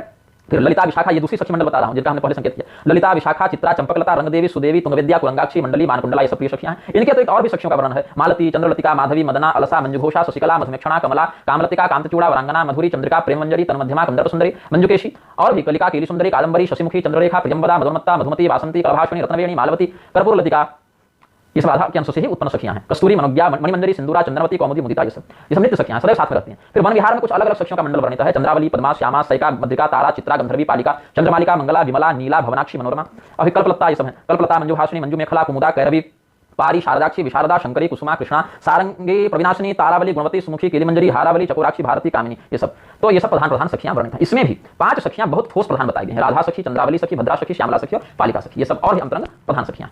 और अब इसमें क्या है? तासुरे में महेशानी स्वयं कृष्ण स्तुतिस्मिते रमणम वासुदेवस्य मंत्र सिद्धेस्तु कारण। यहाँ पर एक प्रकरण हम आपको वर्णित करते हैं। इन सबों से भगवान श्री कृष्ण ने रास में विहार किया है और इसमें कारण क्या है? मंत्र सिद्धि कारण है। अब एक प्रसंग मुझे स्मरण आया जिस पर हम एक अलग से बात करना चाहते थे, लेकिन प्रसंगानुरूप यहाँ मंत्र सिद्धेस्तु कारण पढ़ के हमें स्मरण हुआ है, तो बोल देते हैं। वृंदावन के ही कोई विद्वान है सच्चिदानंद द्विवेदी करके, व्यक्तिगत मुलाकात तो हमारी नहीं हुई है, लेकिन कुछ वीडियो में उनका हमने वक्तव्य सुना है। धर्म के लिए बहुत से विषयों पर वो बोलते रहते हैं और फेसबुक पर भी कुछ उनसे हमारा संवाद अलग अलग विषयों पर होता रहता है। अस्पष्टवादी व्यक्ति हैं, लेकिन किसी विषय पर पता नहीं मेरे शायद गीता प्रेस वाले वक्तव्य पर या कुछ पर उन्होंने कहा था कि रास पंचाध्यायी जो श्रीमद् भागवत महापुराण के दशम स्कंद के 29, 30, 31, 32 और 33 इन 5 अध्यायों में निबद्ध है, इसको रास पंचाध्यायी कहते हैं, उसकी प्रामाणिकता पर चर्चा करनी है। तो हमने यह चिंतन किया कि प्रामाणिकता पर चर्चा क्यों करनी है, क्योंकि हम तो प्रामाणिक मानते हैं। अब हम भी यदि प्रामाणिक माने और ये भी प्रामाणिक माने तब तो कोई चर्चा का औचित्य नहीं है, क्योंकि भाई दोनों प्रामाणिक मान रहे हैं। और अगर हम अप्रामाणिक माने और ये प्रामाणिक माने, ऐसा हो नहीं रहा क्योंकि हम तो प्रामाणिक ही मान रहे हैं, तब हो सकता है अवश्य ही अनुमान प्रमाण से कि हम चूंकि प्रामाणिक मान रहे हैं और ये प्रामाणिकता पर चर्चा कर रहे हैं, अर्थात इनकी दृष्टि में रास पंचाध्याय की प्रामाणिकता संदिग्ध है। तो हमने यह कहा कि सत्कथा निंदा नाम च नेहा मुद्रा निष्कृति है। भगवान के सच्चरित्रों की निंदा करने में अब अप्रामाणिक मानना एक प्रकार से निंदा ही है, उसकी अश्रद्धा व्यक्त करना है। तो अश्रद्धेय व्यक्तियों के लिए सतथा निंदकों के लिए यहाँ पर और वहाँ पर लोक परलोक कहीं भी ठौर नहीं है, और ऐसे लोगों को हम निंदनीय मानते हैं, दंडनीय मानते हैं। तो इस बात पर थोड़ा बुरा मानते हैं। हालांकि कुछ अभद्रता इन्होंने नहीं की, हमने भी कोई वैसा अपशब्द नहीं कहा या इन्होंने भी नहीं कहा, एक थोड़ा विरोधात्मक चर्चा का बन गया प्रसंग। लेकिन कुछ बिंदु यहाँ पर उनके द्वारा कहे गए थे और हमने जिस पर चिंतन किया था यहाँ पर उन बातों को हम कहेंगे। प्रधान कहने का भाव उनका ये है, जो हम समझ पा रहे हैं स्थालिक लाख से, कि राजपंचाध्यायी या तो मिलावटी है, और अगर प्रामाणिक है तो उसमें भगवान कृष्ण ने ये राशि इत्यादि करके सही नहीं किया है, और सही किया भी है तो सुखदेव जी ने उनका व्याख्यान करके सही नहीं किया। कम से कम 3 में से एक बिंदु तो इनका होगा ही, या तो ये अंश ही गलत है, यदि अंश सही है तो भगवान को ऐसा करना नहीं था, और अगर किया भी तो बताना नहीं था। मतलब 3 में से किसी एक स्थान पर ही संदेह हो सकता है, तभी प्रामाणिकता की चर्चा संभव है। प्रामाणिकता संदेह कब होगा प्रामाणिकता पर? या तो उसको माने ही नहीं, या तो कहें कि मानते तो है लेकिन भाई गड़बड़ काम है, या फिर काम तो चलो जो किया सो किया, भगवान से क्या कर सकता है लेकिन बताना कहीं नहीं था। यही सब बिंदु बनेंगे। अब इसमें समस्या क्या है? स्पष्ट रूप से श्रीमद् भागवत में यह वर्णन किया गया है। भगवान श्री कृष्ण ने रासमंडल का प्रवर्तन करने से पूर्व गोपियों को यह वरदान दिया था कि तुम्हें हमारा दाम्पत्य साहचर्य प्राप्त होगा जब वो गोपियां हेमंते प्रथमे मासी दंतव्रज कुमारिका, ये सब जो बातें हैं कि भगवती कात्यायनी की आराधना ये गोपियां कर रही थी, किस उद्देश्य से? भगवान कृष्ण को पति रूप में प्राप्त करने के लिए। नंद गोप सुतम देवी पति में कुरुते नमः। और भगवान ने जब देखा कि उनका व्रत विखंडित हो रहा है नगर स्नान आदि के कारण, तो हास नर्म लीला के द्वारा वस्त्रापहार करके भगवान ने फिर उनको शुद्ध भी किया, और वहीं पर वरदान भी दिया कि अभी तो नहीं किंतु समय अनुसार यथाशीघ्र कालांतर में तुम्हें हमारा प्रेम प्राप्त होगा दाम्पत्य रूप में। तो जब सुखदेव जी पहले ही इस बात का वर्णन कर चुके थे, यही भाव भी उन गोपियों का था आराधन के लिए, और यही उनको वरदान भी अपने व्रत के फलस्वरूप दोनों से हुआ।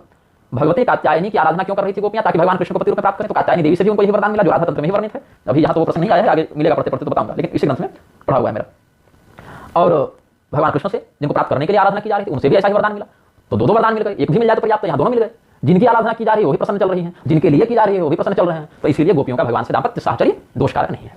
पुनश्च यह स्पष्ट किया अलग अलग प्रसंगों में कि गोपियां कोई सामान्य स्त्री नहीं थी, वो सब के सब दिव्य शक्तियां थीं।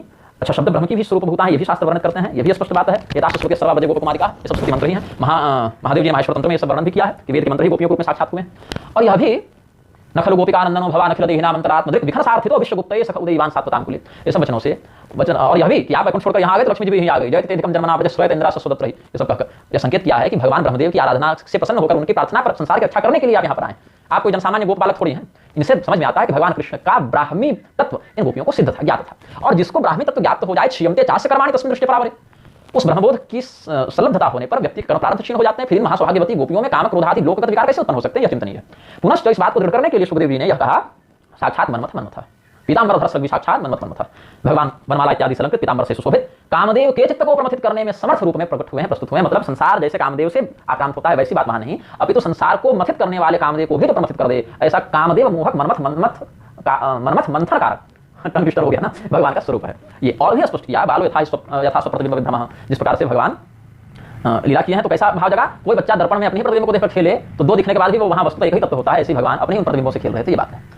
अब इस बात को जब हमने कहा तो द्विवेदी जी ने कहा कि फिर परीक्षित जी ने प्रश्न क्यों किया कि संस्थापनाय धर्म से समाय तरस्य चावतिरोहि भगवान अंश जगदीश्वर सकल धर्म से नाम सब कहा पर आराधन भगवान ने क्यों किया, परीक्षित जी का प्रश्न है। तो हमने जब इसका समाधान बताया तो कहा कि भाई सुखदेव जी को कहना था ये सब बात कि नहीं वहां तो शब्द ब्रह्म की बात है और वहां तो साक्षात मन्मथ की बात है, तो फिर वहां पर सुखदेव जी ने सब क्यों समाधान नहीं दिया? सुखदेव जी ने तो कहा दिया ईश्वराणाम सत्यम, ईश्वरों की वाणी सत्य है, ईश्वर जो कहते हैं वो सत्य होता है, क्योंकि वह उनका सामर्थ्य है इसलिए कर देते हैं।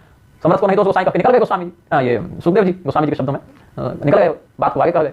तो इसका कारण है, देखिए परीक्षित जी महाराज का प्रश्न प्रारंभ में आप देखें, सुखदेव जी आए हैं शुरू में, तो उनके प्रश्न को सुनकर वरिया ने छठे प्रश्न कहा, परीक्षित तुम्हारा प्रश्न संसार का हित करने वाला है और बहुत उत्तम कोटि का है। और परीक्षित जब सुनने बैठे हैं तो यद्यपि भगवत तत्व का अध्ययन करने, गुरु के पास से अध्ययन करने बैठे हैं, लेकिन कहीं ना कहीं लोक हित कारक प्रश्न है और संसार की बुद्धि सदैव एक जैसी नहीं होती है। तो अब कोई व्यक्ति जैसे 8-10 साल का है, 8-10 साल का बच्चा यह देख रहा है कि हमारे घर छोटे भाई बहन का जन्म हुआ है, फिर वो जिज्ञासावश अपने माता पिता के पास जाता है कि माता जी पिताजी हमारे छोटे भाई बहन हैं, ये कैसे आया, कहाँ से आया, कैसे उत्पन्न हुआ। तो उसके माता पिता उसकी बौद्धिक स्थिति का आकलन करके यह नहीं कहते कि देखो बेटा 9-10 महीने पहले तुम्हारी माता जी निर्वस्त्र अवस्था में लेट गई और हमने अपना लिंग इनकी योनि में प्रविष्ट कर दिया, जिससे गर्भ ठहर गया, जिससे ये उसी योनि से प्रकट हुआ बाहर निकल। ऐसा कोई नहीं कहता।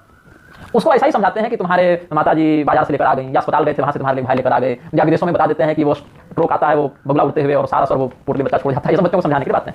अब वही बच्चा जब 18 साल 20 साल का हो जाता है, समझ जाता है क्या व्यवस्था है, क्या प्राकृतिक प्रणाली है ना, फिर उसको बताना पड़ता है। तो अलग अलग स्तर के श्रोताओं में अलग अलग प्रकार की जिज्ञासाएं जागृत होती हैं। सबों को एक ही उदाहरण देकर एक ही प्रकार से नहीं समझाया जा सकता, क्योंकि श्रोता आवश्यक नहीं भक्त ही हो, आवश्यक नहीं कि विरक्त ही हो, आवश्यक ही नहीं कि विवेकी हो। इसीलिए तो स्कंद पुराण में जो भागवत महात्म्य है, वैष्णव खंड में या अन्य ग्रंथों में भी वक्ता के लक्षण, श्रोता के लक्षण, उत्तम कोटि, अवर कोटि, प्रवरावराश्चेति, श्रोतारो द्विधा मता, ये सब वचन है ना। वृक्ष संज्ञा, पुष्प संज्ञा, ये सब अगर मिल जाए श्रोता तो अनर्थ कर दिया ना कथानक का। तो इसीलिए इन सभी बातों का उपदेश करने के बाद सुखदेव जी ने एक ऐसा उत्तर दिया। क्या इसको समझाया परीक्षित को बैठाकर? क्यों किया? पहले बता चुके हैं ब्रह्म विमोहन लीला के अंतर्गत यावद वत्सकाल पकवपुर यावत करांघ्यादिकम यावद यष्टि विषाण वेणु दर्श यावद भूषांबरम, ये पहले बता चुके हैं कि भाई जब ब्रह्मदेव ने गोप बालकों का और बच्चों का अपहरण किया तो इच्छा मात्र से सर्वम विष्णु गिरोंग सर्वस्वरूप भाव भगवान जो है सो इस बात की श्रुति को सिद्ध करने के लिए, सर्वम विष्णु जगत को सिद्ध करने के लिए, एक विष्णु भूतम प्रथम भूतानि अनेक क्षत्रिय लोकान व्याप्य भूतात्मा भूंगते विश्व भगव्य को सिद्ध करने के लिए ये सब वचन जो शास्त्र के हैं उनकी सार्थकता को प्रत्यक्ष करने के लिए भगवान बछड़ा बन गए, बाल बन गए, उनका वस्त्र बन गए, उनकी मुरली बन गई, उनकी लाठी बन गई, जड़ चेतन सब बन गए। तो जो परमात्मा संकल्प मात्र से ये सब बन सकते हैं, क्या वही परमात्मा गोपियों के रूप में प्रकट नहीं हो सकते? और परदारा की वर्षण की बात तो तब आएगी जब वो पर की धारा होंगी। अरे उन गोपियों ने तो स्वयं ही संकल्प पूर्वक भगवान को पति रूप में प्राप्त करने के लिए आराधना किया, वो ठंडा में जाकर यमुना जी में घुसकर नहा कर निकलती हैं सुबह सुबह, सैकता में वो जो बालू की प्रतिमा बनाती है, भगवती की शिवलिंग बनाते हैं, शिवलिंग और भगवती का अर्चन करते हैं। ये सब तो तपस्या का उनको संसिद्धि फल प्राप्त हुआ, परदारा है नहीं। और अगर लोक दृष्टि से कहें कि जैसे भगवती राधिका ने छाया राधा का स्वरूप धारण करवाया और फिर रायण से विवाह हुआ, ऐसे और रायण गोप भी भगवान का ही अंश है, ये सब भी ब्रह्म से ही संतुष्ट होता है, वो भी कोई सामान्य व्यक्ति नहीं। ऐसे उन गोपियों के पतियों के रूप में भी भगवान ही गोपांश से अपने आप को प्रत्यक्ष करते हैं, ऐसा समझना चाहिए। लेकिन इतना कुछ बताने के बाद भी अगर कदाचित कोई व्यक्ति नहीं समझना चाहे, उसके हित के लिए परीक्षित जी ने ऐसा प्रश्न कर दिया कि नहीं भगवान तो धर्म की रक्षा के लिए आए थे, तो दूसरी की स्त्री के साथ ऐसा कैसे कर दिया? तो भैया भगवान थे इसलिए कर दिए, एक बात में खत्म करो विषय। शिव जी समर्थ थे, जहर पी गए, तो समर्थ थे भगवान इसलिए ऐसा कर दिए, उन पर नहीं लागू होता है क्योंकि वो समर्थ थे, ऐसा कह निकल गए। क्योंकि देखिए जो समझने वाला व्यक्ति रहेगा वो तो इन बातों से समझ जाएगा पूरे प्रकरण को देखकर। और जिसको फिर भी नहीं समझना होगा, थोड़ा और कोटि का श्रोता होगा, उसको सीधे कह दिया जाएगा कि देखो शिव जी जहर पिए थे, हाँ तो क्यों नहीं मरे? क्योंकि भगवान है, समर्थ है, उनमें वो क्षमता है, इसलिए बचा गए, नहीं प्रभाव पड़ा उन पर इसका। ऐसे ही भगवान समर्थ है, उन पर इन प्रकार की क्रियाओं का कोई अशुभ प्रभाव नहीं पड़ता है, और न भगवान ने कहा कि सब करो। अब फिर भी अगर कोई नहीं समझना चाहे तो ऐसे अनधिकारी के लिए इन कथाओं की बात ही नहीं है। अब होता क्या था ना, ऋषि महर्षि ये सोचकर ग्रंथ नहीं लिखते थे कि हम जो है सो इन व्यक्तियों की इन शंकाओं का क्या उत्तर देंगे, अपितु हस्तामलकवत जिस प्रकार का उनको बोध हुआ आख्यानों का, घटनाओं का, चरित्रों का, वैसा उन्होंने लिपिबद्ध कर दिया और अधिकारी के समक्ष यथावत प्रकाशन कर दिया। और चूंकि श्रोताधिकारी था इसीलिए यथावत समझ भी गया, तो कहीं इस चक्र में लेखन वाचन श्रवण इस चक्र में कहीं कोई समस्या नहीं। पहले उस लीला का अनुभव यथावत किया ऋषियों ने, जितेंद्रिय ऋषियों ने। इसलिए ब्रह्मवैवर्त पुराण में भगवती राधिका और भगवान कृष्ण का अंतरंग श्रृंगार लिखने के बाद भी, आनंद रामायण में भगवती सीता और भगवान रामचंद्र जी का अंतरंग श्रृंगार लिखने के बाद भी महर्षि वेदव्यास या महर्षि वाल्मीकि के चित्त में किसी प्रकार का विकार हुआ होगा, ऐसी कल्पना हम नहीं कर सकते, क्योंकि वो जितेंद्रिय हैं, तत्वनिष्ठ महात्मा है, उस लीला में अधिकृत है, तभी तो भगवान ने उस लीला का उनको बोध करा दिया, नहीं तो कराते ही क्यों? भगवान जानते हैं कि निर्विकार निर्मल चित्त के महात्मा इन लीलाओं के रहस्य को तत्वतः जानते हैं, ये उसके अधिकारी हैं, इसीलिए इनके समक्ष इन लीलाओं के प्रकाशन में दोष नहीं है। तो यथावत अनुभव करना, यथावत लेखन करना, यथावत वाचन करना और अधिकारी शिष्यों के द्वारा उसको यथावत ग्रहण करना, ये चार स्तंभ हैं भगवान की लीला के। ऋषियों के द्वारा अनुभव, और ऋषियों के द्वारा लेखन, और ऋषियों के द्वारा वाचन, और उनके शिष्यों के द्वारा उसका ग्रहण। इसमें कहीं कोई विकार की बात नहीं है। और अगर इसमें कोई गलती हो जाए तो उसको स्वीकार करना भी आचार्य का कर्तव्य है। अब हम पिछले वीडियो में कह रहे थे, एक हमसे अशुद्ध श्लोक निकल गया भगवान मनु का, हमने कह दिया आदताय न मायाम तम हन्यादेव विचारयेत। बाद में विद्याभास्कर जी वो पूरा वीडियो देख रहे थे, देख हमको संदेश भेजा उन्होंने कि इसमें आप क्या बोले हैं, सुनिए तो हमने क्या बोले, तो आपने गलत बोला है और इसमें ऐसा है हन्यादेवा विचारयन है, आप हन्यादेवा विचारयेत बोल रहे हैं, तो इसको सुधार लीजिएगा। हमने कहा ठीक है, क्योंकि वो शास्त्र की बात है, मनुस्मृति मेरे और आपके नहीं है ना, विद्याभास्कर जी की या निग्रहाचार्य की तो नहीं है मनुस्मृति, वो तो सनातन धर्म का आधार संविधान है, तो इसलिए उसकी प्रामाणिकता अधिक है। और वो बात सही भी है कि हमसे गलत उच्चारण हुआ, बहुत पहले का पढ़ा हुआ था तो मन में वो बात बैठ गई, फिर हमने देखा कि ये तो सही कह रहे हैं, हमने सुधार कर लिया। अब उसके अलग से क्या वीडियो बनाते हैं, स्मरण आ गया तो यहीं पर हमने ये बात कह दी। तो भगवान का जो लीला चरित्र है वो यथावत अनुभव किया जाता है, यथावत लिखा जाता है, यथावत बताया जाता है, यथावत सुना जाता है।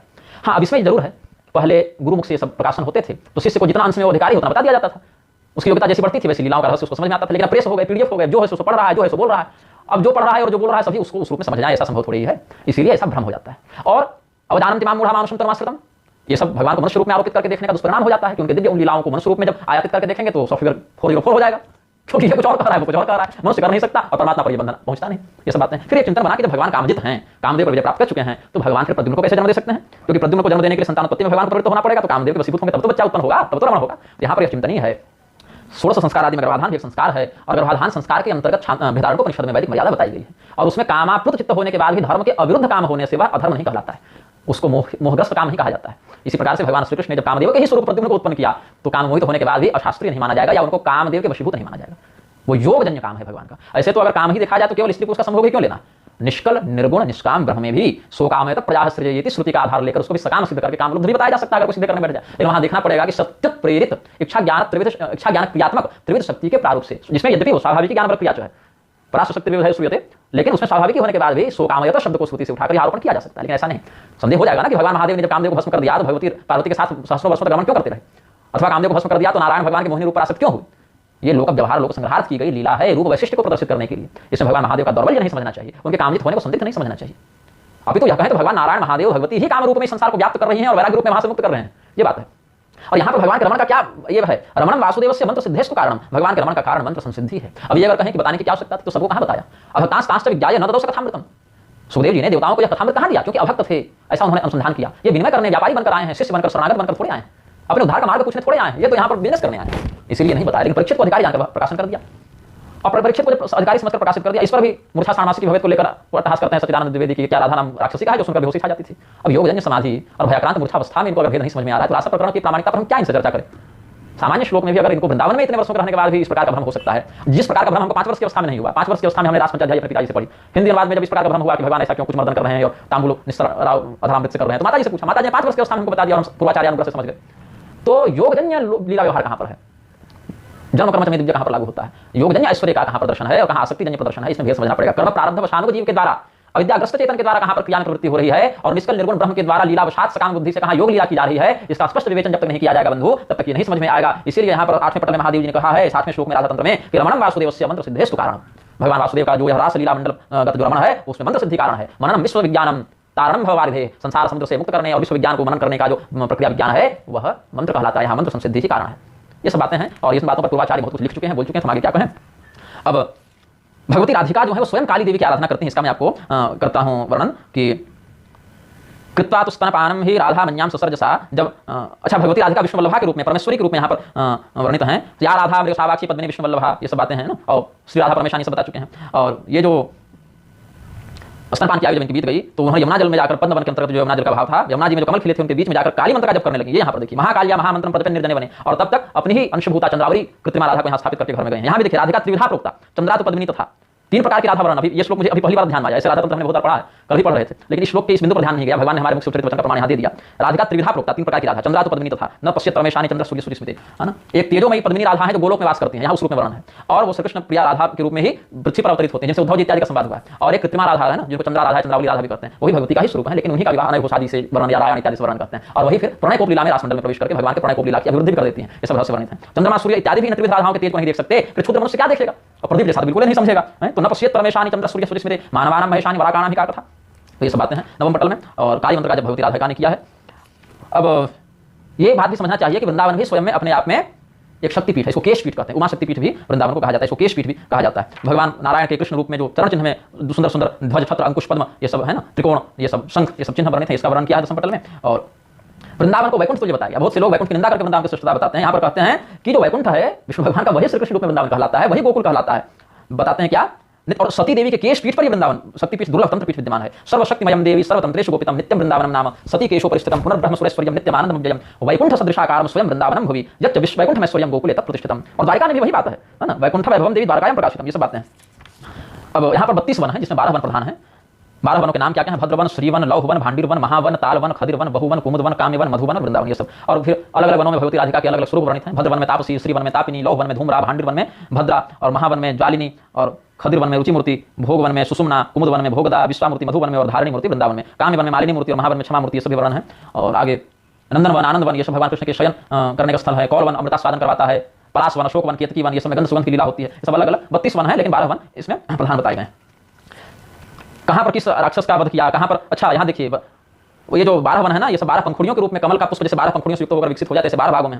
और पूर्व दिशा में, दक्षिण दिशा में, उत्तर दिशा में, पश्चिम दिशा में अलग अलग दल हैं। तो किस किस दल में कौन कौन सी लीला की है पूरा नक्शा यहाँ पर दिया हुआ है, पूरा ब्लूप्रिंट कर सकते हैं। ईशान कोण में जो चौथा दल पंखुड़ी का है उसी में उसको सिद्धि क्षेत्र कहते हैं। वहीं पर गोपियों ने कात्यायनी देवी की आराधना करके भगवान कृष्ण को पति रूप में प्राप्त किया। कात्यायन्यर्तनाद योगी तत्र लेभे पतिमहरि। और ये गोपियां योगी स्वरूपिणी है, योगिनी है। वस्त्रालंकार हरणम तद्दले समुदाय, वहीं पर वस्त्राभार लीला हुई है। इस प्रकार से चौथे दल में जो है, तीसरा दल जो है उसमें केशी का वध किया भगवान ने। ये सब बातें हैं। और जो वायु कोण में वायु दल है वहीं पर काली नाग का मंथन किया भगवान ने। यज्ञ पत्नी वालों वाला प्रकरण देखे जहाँ भगवान भात मांगने भेजते हैं, श्रद्धा से वो यक्षधर्म वित्तमा जो गोपबंधु ने जाकर कहा है। वहाँ पर पश्चिम वाले दल में यज्ञ पत्नियों पर भगवान अनुग्रह किया। यहीं पर और भी बहुत सी लीलाएं की हैं। नैऋत्य कोण में जो दल है वहाँ ब्रह्म विमोहन लीला की है भगवान ने। वहीं पर शंखचूड़ का वध भी किया भगवान ने। ये सब गोपेश्वर शिवलिंग भी उसी क्षेत्र में पड़ेगा, ऐसा यहाँ पर कहते हैं 8वें दल के अंतर्गत। अधिष्ठाता यत्र शंभुर लिंगम गोपेश्वराभिधम, गोपेश्वर भगवान का यहाँ पर वर्णन करते हैं। ये सब है। आदिकेशव भगवान का वर्णन किया है। फिर बहुत कुछ है, अब कितना कहें। 6ठे दल का क्षेत्र वृंदावन का क्षेत्र कहलाता है। यहीं पर भगवान ने 8वें दल में फिर धेनुकासुर का वध किया है। कदम वन और भांडीरवन 5वें दल में है जहाँ भगवान का मंगल विवाह संपादित हुआ था। ये सब अच्छा, एक भांडीरवन 12 दल में भी है। ऐसे करके और भी हो। फिर कमल के अंतर्गत कर्णिका में केसर होते हैं, छोटी छोटी और पंखुड़ियां होती हैं इसमें। 14वां 15वां दल ये सब बहुत करके दल हैं। 16वां दल जो है वो महावन के अंतर्गत आता है। यहीं पर यमलार्जुन और पूतना इत्यादि का उद्धार हुआ था। ये सब अलग अलग बातें राधा तंत्र के तांत्रिक रहस्य में वर्णित हैं। यह 50 कलात्मक 50 कलाओं से युक्त ये वृंदावन का वर्णन है। अब भगवान श्री कृष्ण जो हैं उनका जो स्वरूप है वो साक्षात कालिका का विग्रह है। कृष्णस्तु परमेशानि प्रकृति पुरुष सदा कर्णिका जगतां माता महामाया जगन्मयी ये सब बातें हैं। कालिंदी कालिका साक्षात कृष्ण अनुग्रहाय वै। कालिंदी भगवती यमुना जी के रूप में कालिका भगवती ये भी वर्णन मिलता है। और यहाँ पर कहते हैं भगवान विष्णु जो कृष्ण रूप में यहाँ पर आए हैं उन्हीं के रस वृद्धि के लिए कालिका भगवती कालिंदी रूप में आई हैं। महाभागवत के अनुसार काली तत्व और कृष्ण तत्व में अभेद बता ही चुके हैं। अच्छा, और इसके अतिरिक्त कहते हैं कि जब काली और कृष्ण में अभेद हो जाता है तभी, प्रकृति और पुरुष में जब अभेद हो जाता है तभी उसको पूर्ण ब्रह्म के रूप में मान्य समझते हैं। कर्णिका कुंडली नित्या तस्मात् तु कालिका देवी कालिंदी परमेश्वरी कर्णिका कुंडली नित्या कृष्ण सत्यमयो हरि कृष्ण शब्दो महेशानि निवृत्ते संगमात्रतः एकत्वं जायते देवी तदा कृष्ण इति स्मृतः। ये सब बातें भी इसी में वर्णित हैं। अब भगवान कृष्ण का कालिका तत्व से अभेद यहाँ पर वर्णित करते हैं। अच्छा, ये भी बात है कि भगवती पद्मिनी जो राधिका हैं उनके ही प्रसाद से ब्रह्मा विष्णु महेश संहार सृष्टि स्थिति विनाश इत्यादि सब करते हैं। ये सब बातें भी शास्त्र में वर्णित हैं। भगवान कृष्ण के कोटि कोटि अंश से अलग अलग देवता उत्पन्न होते हैं। तत्काल कोटि कोटि अंश ब्रह्म विष्णु महेश्वरा सृष्टि स्थिति आदि युक्ता तिष्ठन्ति तस्य वैभवात्, ये सब बातें भी शास्त्र में वर्णित हैं। लेकिन यहाँ पर उस रूप के प्राधान्य वैशिष्ट को वर्णित करने के लिए उस रूप में आराधक की पूर्ण निष्ठा बने इसके लिए कहा गया। अन्यथा यहाँ पर तो कहते हैं कि भगवान कृष्ण ही विष्णु है, विष्णु ही कृष्ण, ये सब वचन भी हमने यहाँ पर बताया है इसी राधा तंत्र के वचनों से। 14वें पटल में ये सब वर्णन भी मिलता है। अतएव महेशानि विष्णु कृष्ण तमागत, इस वचन में आप ध्यान करेंगे तब बात आ जाएगी आपको समझ में। वासुदेवोपि देवेशि विष्णुरंसात्मक सदा निरीहं निश्चलं देवी सततं विष्णु रूपधृक् वासुदेवोपि देवेशि विष्णुरंसात्मक सदा त्रिपुरायाः प्रसादेन पद्मिनी संगमागतः कृष्ण रूपं समाश्रित्य वृंदावन कुटीरके, ये सब बातें यहाँ पर वर्णन है। अब आगे के प्रसंगों पर भी चिंतन करते हैं। भगवती श्री राधा जी के अलग अलग अष्ट नायिका सखियों का वर्णन है कि कहाँ पर कौन सी सखी बैठी हुई। सामने ललिता सखी है, उत्तर में श्यामा सखी है, श्रीमती सखी है, ईशान कोण में हरिप्रिया सखी है, पूर्व में विशाखा सखी है, दक्षिण में पद्मा सखी है, नैऋत्य में भद्रा सखी है। ऐसे बहुत सी सखियों का यहाँ पर वर्णन है। तो ये भगवती का रत्न सिंहासनात्मक प्रारूप वर्णित है। भगवान के और भी गोप मंडलों का वर्णन है। ये सब बातों पर चर्चा करेंगे, सब अनंत विषय कितना बताते रहे। अलग अलग देवताओं का भी वही कृष्ण रूप में भी जब भगवान विष्णु प्रवेश करते हैं उस मंडल में तो कहाँ किस स्थान पर भगवान विष्णु बैठते हैं, कहाँ ब्रह्मा जी बैठते हैं, कहाँ पर महादेव जी बैठते हैं, सब बातें हैं। और ये देखिए वासुदेव यद्रूपम वासुदेवस्य तत्सत्यम कमलेक्षण यदुक्तम कृष्ण रूपम विद्या सिद्धि कारण, अलग अलग विद्या मंत्र सिद्धि के लिए भगवान के अलग अलग रूप बताए गए हैं। अन्यथा इनमें कोई भेद नहीं है। वासुदेव महाविष्णु गुणातीत परमेश्वर और सा राधा पद्मिनी गया त्रिपुराय स्तुति स्मृति, ये सब बातें हैं। भगवान श्री कृष्ण और भगवान विष्णु इनमें भेद देखना तो छोड़िए, वो तो ऐसे ऐसे भी हमको बातें सुनने को मिलती हैं कि वृंदावन वाले कृष्ण बड़े हैं और द्वारका वाले छोटे हैं, वृंदावन वाले 4 हाथ के हैं, द्वारका वाले 4 हाथ के हैं इसलिए उनको प्रणाम नहीं करेंगे, वृंदावन वाले 2 हाथ के इसलिए उनको प्रणाम करेंगे। ये भी अब क्या कहें वैष्णवता का नाम पर ये सब भी सुनने को मिलता है। तब तक इधर आर्य समाज उठकर खड़ा होता है, कहता है नहीं नहीं वृंदावन वालों की तो चर्चा ही मत करो, उनकी तो लीला कथाओं के बहाने कथाकारकों ने बहुत कुछ प्रपंच कर दिया है, कुछ उग्र स्वरूप वीर पराक्रमी कृष्ण की बात करो। अरे भैया अघासुर केसी पूतना बकासुर विवत्सासुर सबका भगवान ने पटक पटक वध कर दिया, उन्हें वीरता नहीं दिख रही है। इसको आर्य समाजों का क्या है? कदाचित उन लोग को सूर्य का दर्शन हो जाए लेकिन आर्य समाज की बुद्धि सुधर जाए, गिरधर की बुद्धि सुधर जाए, रामपाल की बुद्धि सुधर जाए, संभव है क्या? कदाचित नहीं ना। तो यहाँ पर भी जो और आप स्वरूप देखें भगवान का तो यहाँ पर उषया सह देवेशी अनुरुद्ध उसोच्यते बलरामो यस्तु देवो देवेशी देवी शक्ति धर्म स्वयं यदुक्तम महेशानि याशान्य बरवर्णि। इतने फोन आते हैं, सैकड़ों फोन रोज आते हैं और लोग शिकायत करते हैं कि आप फोन नहीं उठाते। अब अभी मैं इस वीडियो को बना रहा हूँ तक करीब 50 बार में फोन काट चुका हूँ। अब बात ऐसी हो जाती है कि फोन पर कोई सार्थक चर्चा हो तो समय भी दिया जा सके। लोग कहते हैं आप बहुत बढ़िया काम कर रहे हैं, आपको धन्यवाद। अरे भैया हमको तो पता ही बहुत बढ़िया काम करने की नहीं कर रहे, तुम्हारी बात से हमको थोड़ी अवगत होगा। बहुत लोग निंदा करते हैं, स्तुति करते हैं, प्रशंसा करते हैं, कुछ काम करते हैं कि भूत बाधा है, संतान नहीं हो रही, विवाह नहीं हो रहा, उसके लिए मैं समय नहीं दे सकता हूँ। जितना समय दिया जा सकता होता दे रहे हैं। वृंदावनेश्वरो यस्तु विष्णु रंस प्रकृतितः शरीरम ही महेशानि मूल प्रकृतिश्वरी, ये सब बात है। जो वृंदावन के अधीश्वर भगवान कृष्ण है, भगवान विष्णु के ही अंश हैं। अब यहाँ अंश का अर्थ मत लगा लेना कि वंशी है, अंश है तो छोटे हो गए बड़े हो गए। अंश का अर्थ उन्हीं का स्वरूप है, मतलब भगवान विष्णु ही कृष्ण रूप में आते हैं, ऐसा समझ लो भैया एक बार में। और उनका शरीर ही मूल प्रकृति है, ये सब बातें हैं। अब मूल प्रकृति में क्या है तो गणेश जननी दुर्गा राधा लक्ष्मी सरस्वती सावित्री सृष्टि विधौ प्रकृति पंचधा हुई। भगवती दुर्गा जो गणेश जननी है मतलब शिव जाया है, और राधा लक्ष्मी सरस्वती सावित्री कहीं कहीं सीता तत्व को भी मूल प्रकृति में गिना है। तद्ब्रह्म सत्ता सामान्यम सीता तत्व उपासना करके सीतोपनिषद इत्यादि मूल प्रकृति का है। और आगे क्या कहते हैं कृष्ण देह मिदम भद्रे स्वयं काली स्वरूपिणी। ये लोग कह रहे हैं काली जी का प्रवेश रासमंडल में नहीं है। अरे वहाँ काली जी कृष्ण बन के स्वयं रास का नायक बनी घूम रही है। यहाँ कह रहे हैं शिव जी जो है नहीं प्रवेश कर सकते अपने मूल रूप में, वहाँ भगवती राधिका शिव रूप में विहार कर रही है 5 मुख लेकर। और गोपी रूप में भी महादेव जी का प्रवेश शास्त्र में वर्णित है। यहाँ बताया राधा तंत्र में गोपीश्वर भगवान महादेव कब बने, जब गोपी रूप में रासमंडल में प्रवेश किए। और भगवती राधिका ने स्वयं महादेव जी का वास्तविक रूप भी धारण किया, ऐसा महादेव से भागवत से महादेव जी के वचनों से सिद्ध कर चुके हैं। तो बात है कि सब होता है लीला में, लीला जब अनंत है भैया तो ये सब लीला नहीं हो सकती हैं। लेकिन इन लीलाओं के व्याख्यान इन बातों की बड़ी सूक्ष्म समझ और सावधानी रखनी चाहिए कि हमारे इन वचनों से कहीं किसी देवता का तिरस्कार का भाव उत्पन्न नहीं हो रहा, कहीं अधिकारी के समक्ष ये सब प्रकाशित तो नहीं हो जा रहे हैं, ये सब बातें हैं। और ये सब राधा तंत्र में फिर आगे बहुत कुछ तांत्रिक प्रयोग वर्णित हैं।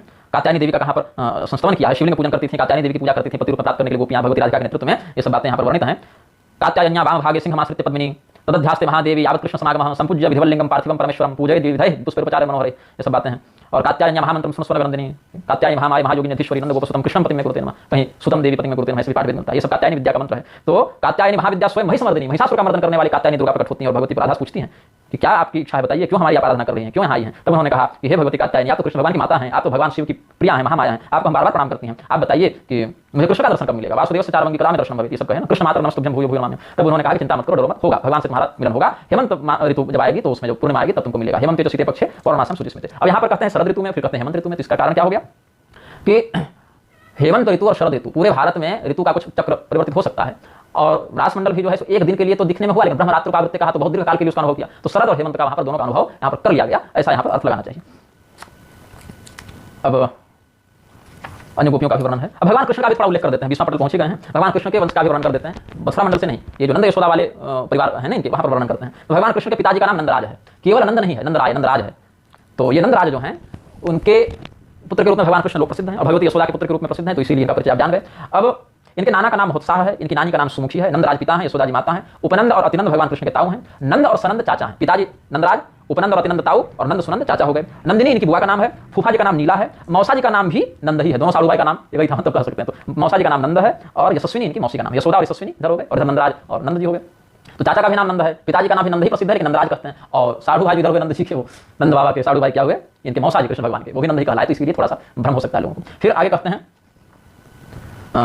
तारुंडा, जटिला, मेला, कराला, करवालिका, घरघरा, मुखरा, घोरा और घंटा, ये सब जो गोपरमणियां हैं, जो वृद्ध हैं, ये सब भगवान कृष्ण की नानी के समान है। नानी तो नहीं है, लेकिन नानी की बहन है, नानी की गोतनी है, मतलब और भी नानी की परिवार वाली हैं। और भगवान कृष्ण के पिता के तुल्य कौन कौन है? पिंगल, कपिल, पिंग, माठर, शंकर, संगम और मृग, ये सब भगवान कृष्ण के पिता के समान है। फिर तरंगाक्षी, तरणिका, शुभदा, मालिका, अंगदा, वत्सला, कुशला, ताली, मेदुरा, ये सब कृष्ण भगवान की माता के समान है। और उपमाता जो दूध इत्यादि पिलाई भरण पोषण की है, उनमें कौन कौन है? तो अंबा, अंबिका, धात्रिका, सुलभा, गोमती, यामी और चंडिका। फिर भगवान कृष्ण के सखाओं को 4 श्रेणियों में विभाजित किया गया है। सुहृत, सखा, प्रिय सखा और नर्म सखा, 3 ही है ना। सुहृत सखा तो एक हुआ ना, 3 है, यहाँ अनुवादकार ने गलत अनुवाद दिया। सुहृत सखा, प्रिय सखा और प्रिय नर्म सखा था, हो गए। सुहृत सखा है, प्रिय सखा है और नर्म सखा है। सुहृत सखा ऐसे हैं जिनसे मित्रता है, अच्छी खासी बनती है, ठीक है। प्रिय सखा में थोड़े वो फेवरेट फ्रेंड होते हैं ना, बेस्ट फ्रेंड जिसको आती भाषा में करते हैं, वो थोड़े और अंतरंग हुए। और नर्म सखा में और भी एकदम अंतरंग फ्रेंड, अंतरंग मित्र हो गए, जिनसे बहुत खुल के हंसी मजाक कर सकते हैं, वैसे हैं।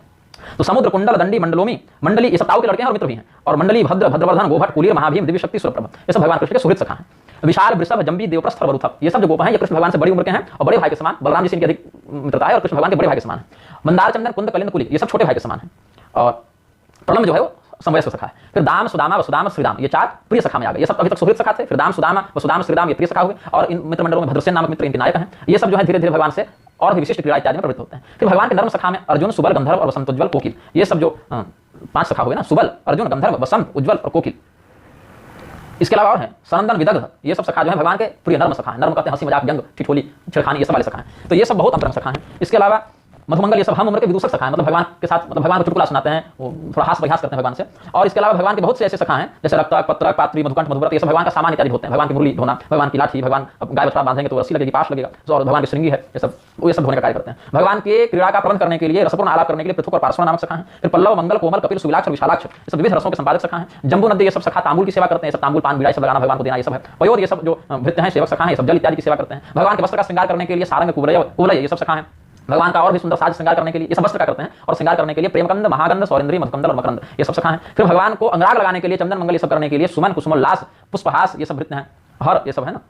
और सुरंग, भद्रांग, कर्पूर, कुसुम, ये सब नाई है। नाई बार बार कहते हैं आती भाषा में, भगवान के केश सज्जा श्रृंगार के लिए ये सब हैं। तो ये कौन है? 4 प्रकार के नाई हैं, वो भी भगवान के मित्र हैं। सुरंग, भद्रांग, कर्पूर और कुसुम। इसके अलावा कमल, विमल, ये सब सखा जो है सब भगवान के भोजन इत्यादि के पात्र देखते हैं। भगवान आसन पर बैठते हैं तो उस आसन की व्यवस्था सब देखते हैं। फिर यशोदा जी ने कुछ दासियां भगवान की सेवा में नियुक्त कर रखी हैं, जो भगवान के कमरे इत्यादि की साफ सफाई करती हैं। धनिष्ठा, चंदनकला, गुणमाला, रतिप्रभा, भवानी, इंदुप्रभा, शोभा, रंभा, ये सब सेविकाएं भगवान के कमरे की सेवा करती हैं। और भी कोई दासी की काम की आवश्यकता पड़े तो कुरंगी, भृंगारी, सुलंबा, लंबिका, ये सब सखियां हैं। फिर चतुर, चारण, पेशल, ये सब भगवान के और भी सखाओं का वर्णन है। वृंदा, वृंदारिका, सुबला, ये सब सेविकाएं भगवान कृष्ण का दूत कार्य करती हैं। कहीं कोई संदेश भेजना हो या किसी को बुलाना हो, ये सब कार्य के लिए 3 सेविकाएं हैं, वृंदा सखी, वृंदारिका सखी और सुबला सखी। इसमें वृंदा सखी प्रधान है ना। ये सब कुंज संस्कार इत्यादि भी सब करती हैं। फिर भगवान के सामने मनोरंजन के लिए नृत्य करने के लिए कुछ सखा हैं, चंद्रहास, इंदुहास, चंद्रमुख, चंद्रसुख, ये सब सखा हैं, ये सब नर्तक सखा हैं। और अब नाचेंगे तो कोई बजाएगा तब तो ताल मिलेगा, तब तो नाचेंगे। तो सुधाकर, सुधादान, सारंग, ये सब भगवान के वाद्य यंत्र की सेवा करते हैं। अब कोई नाच रहा है, कोई बजा रहा है, कोई गायक ना हो तो रसभंग होगा, तो कालकंठ, सुधाकंठ और शुककंठ, ये सब मधुर मधुर रसों का अभिवर्धन करते हुए अलग अलग रागों में गीत प्रस्तुत करते हैं। अब कोई गीत गा रहा है लेकिन अकेले गा रहा है तो आनंद नहीं, पीछे से अलग अलग प्रकार के कोरस गाने वाले होते हैं ना, साथ में उनका सहयोग करने के लिए, आलाप अंतरा, तान छेड़ने के लिए। तो निर्लेज, सुमुख, दुर्लभ और रंजन, ये सब जो है सो पीछे से संगीत की और भी सेवा करते हैं।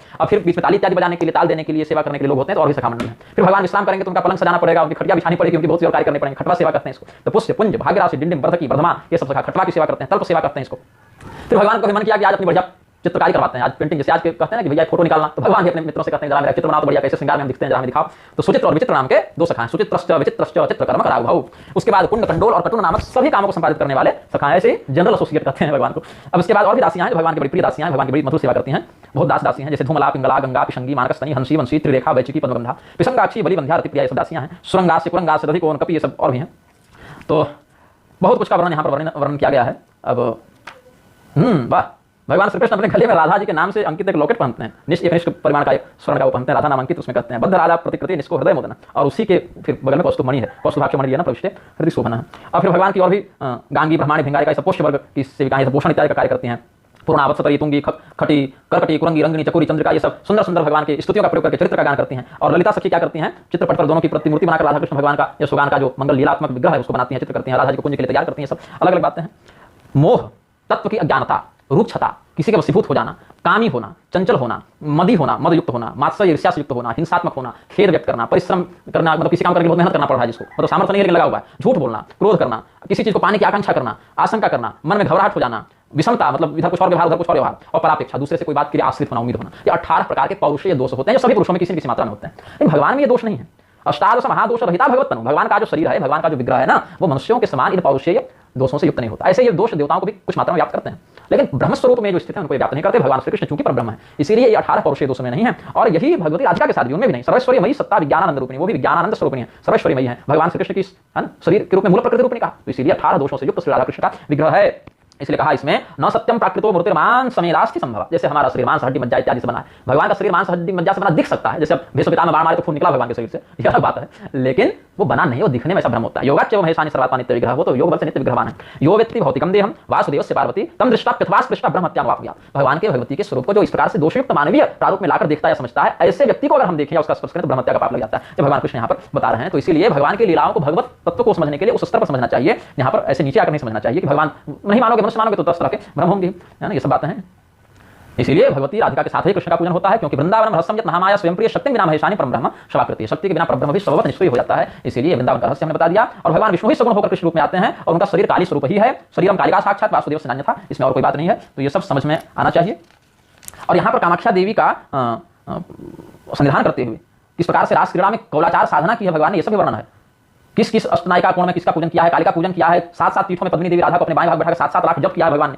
राधा जी के शरीर में कामाख्या देवी का न्यास करके वाम मार्ग की विधि से पूजन किया है। पद्मिनी वाम भागे तो संस्थाप्य वरवर्णनीय कामाख्या मुखो भूतवा व्यापकम न्यास मद्भुतम पीठ देवी प्रपंचात पद्मिन्या देह जष्टिसु, ये सब बात। इष्ट देवी महाकाली संपूज्य विधि बता, भगवान राधा कृष्ण ने अपनी इष्ट देवी महाकाली का अर्चन किया, वो भी यहाँ नहीं राधा तंत्र से बता रहा हूं, जो भगवती राधिका का सर्वमान्य तंत्र है। ये सब बातें हैं। और अलग अलग पीठ में निग्रह संप्रदाय में हमने बताया था ना, उद्यान पीठ होता है, पूर्णगिरी पीठ होता है, जालंधर पीठ होता है, कामरूप पीठ होता है। इसमें सत्ययुग में उद्यान पीठ में निग्रहाचार्य बैठते हैं, त्रेता युग में जालंधर पर बैठते हैं, द्वापर में पूर्णगिरी पर बैठते हैं, और कलयुग में निग्रहाचार्य कामाख्या पीठ से संबंधित कामरूप से संबंधित होते हैं। इसमें भी जिस जिस तंत्र में जैसा विधान है भगवान वैसा किया। उद्यान स्टोर कामाख्या मंडलम कामरूपम ततो गत्वा तत्र का त्यान शिवाम, ये सब तो जालंधरम गत्वा कृष्ण संपूज्येश्वरीम, फिर वहां भी एक लाख जप किया, तथा पूर्णगिरो गत्वा चंडीम संपूज्य सत्रम तत्र लक्ष्यम हरि जपता मस्तके बरबर, ऐसा करके भगवान ने कुलाचार किया है। वो रास मंडल को व्यभिचार नहीं है। मैं द्विवेदी जी को कहूंगा, प्रदीप प्रेमानंद यातापी बातापी को कहूंगा, ये रास मंडल का दिव्य रहस्य, ये प्रदीप और प्रेमानंद को अभी भगवती राधिका का तत्व समझने में कई जन्म लगेंगे, ऐसा हम समझते हैं। भले राधा तत्व के नाम पर ढिंडोरा पीट के अपने आप को रस लीला और भाव जगत के प्रवेश का अधिकारी बता दें, लेकिन इनके वक्तव्यों से, इनके आचरण से, इनकी शास्त्रीय समझ से ही स्पष्ट है कि जो शब्द ब्रह्म में निष्णात नहीं हो पाएगा, और ब्रह्म को क्या जान पाएगा। शब्द ब्रह्म में निष्णात परम ब्रह्माधिगच्छति, ये सब शब्द ब्रह्म में जिनकी गति नहीं बन पा रही है, वो परब्रह्म को क्या जानेंगे। हाँ, ऐसा अवश्य है कि भक्ति भाव वसात किसी किसी में परब्रह्म की स्वाभाविक गति पूर्व संस्कार वसात उद्भूता हो जाती है, यह भी हम स्वीकार करते हैं। लेकिन वहां यह समझना चाहिए कि वह शास्त्र सम्मता भक्ति होती है, शास्त्रावरोधिका भक्ति नहीं होती है। अन्यथा शास्त्रावरोधिका भक्ति को, जिसमें निश्चय दार्ढ्य भाव विद्यमान नहीं है, वह उन्मत्त भक्ति है, वह उत्पाद कारणी भक्ति है, मोक्ष कारणी भक्ति नहीं है।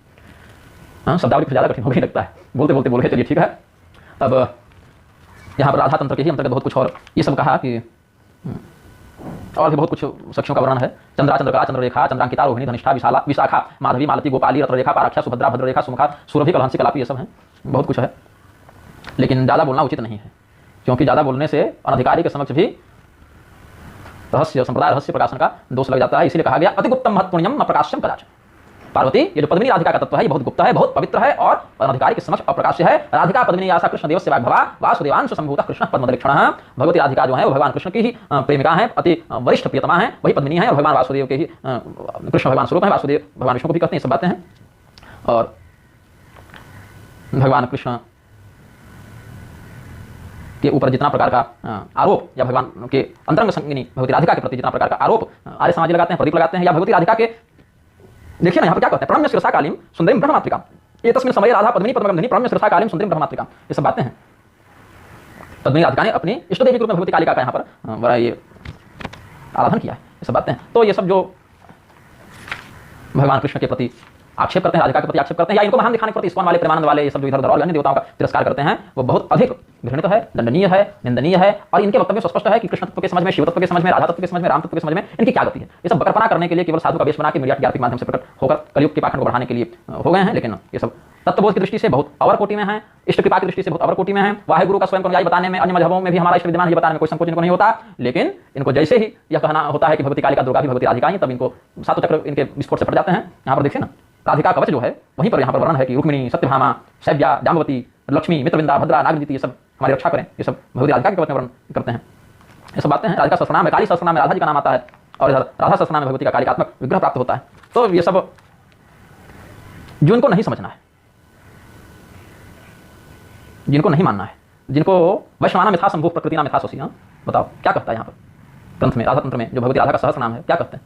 राधा तंत्र की श्रेष्ठता वैसी ही है जैसे वैष्णव में भगवान शिव की श्रेष्ठता है, पुरुषों में भगवान विष्णु की श्रेष्ठता है, नक्षत्रों में चंद्रमा की श्रेष्ठता है, जितने भी स्त्रियों में सती देवी की श्रेष्ठता है। वैष्णवाना में था शंभु, प्रकृतिना में था सती, पुरुषाना में था विष्णु, नक्षत्राना में था शशि, स्तवनाच तथा श्रेष्ठम राधा तंत्र मिदम प्रिय। 6 बज गया है, अब संध्या काल हमारा आ गया है, तो अब हम विदा लेंगे। अब यहीं पर इस प्रकरण को पूर्ण करते हैं। कहने का भाव यह है कि हमने अपना विषय स्पष्ट कर दिया बहुत से प्रकरणों में। किसी भी देवता के स्वरूप का अगर उत्कृष्ट वर्णन शास्त्र में किया है, अन्य देवताओं के स्वरूप का वैसा ही उत्कृष्ट वर्णन भी प्राप्त होता है। इसीलिए अपने देवता के उत्कृष्ट स्वरूप का वर्णन करते समय अन्य देवताओं में भी उनकी सन्निधि की अगर अनुभूति हो और इष्ट स्वरूप की उपासना दृढ़ करने मात्र के लिए अगर वैसा अधिकारी के समक्ष कहा जाता हो तो उतने अंश में शास्त्रीय है। लेकिन हमारा इष्ट बड़ा, तुम्हारा इष्ट छोटा, तुम्हारा इष्ट झाड़ू नहीं लगा सकता, तुम्हारा इष्ट तो थूकने के लिए पान पात्र लेकर खड़ा रहता है, ये सब जो वचन कहे जाते हैं, जिस शैली में कहे जाते हैं वो आपत्तिजनक है और हम इस प्रकार की शैली का विरोध करते हैं। श्रीमन नारायण हर हर महादेव नमः शिवाय। श्री राधा कृष्णाभ्याम नमः। एक लीला वही गोवर्धन में एक गोपी, ये कलयुग की बात है और ज्यादा नहीं।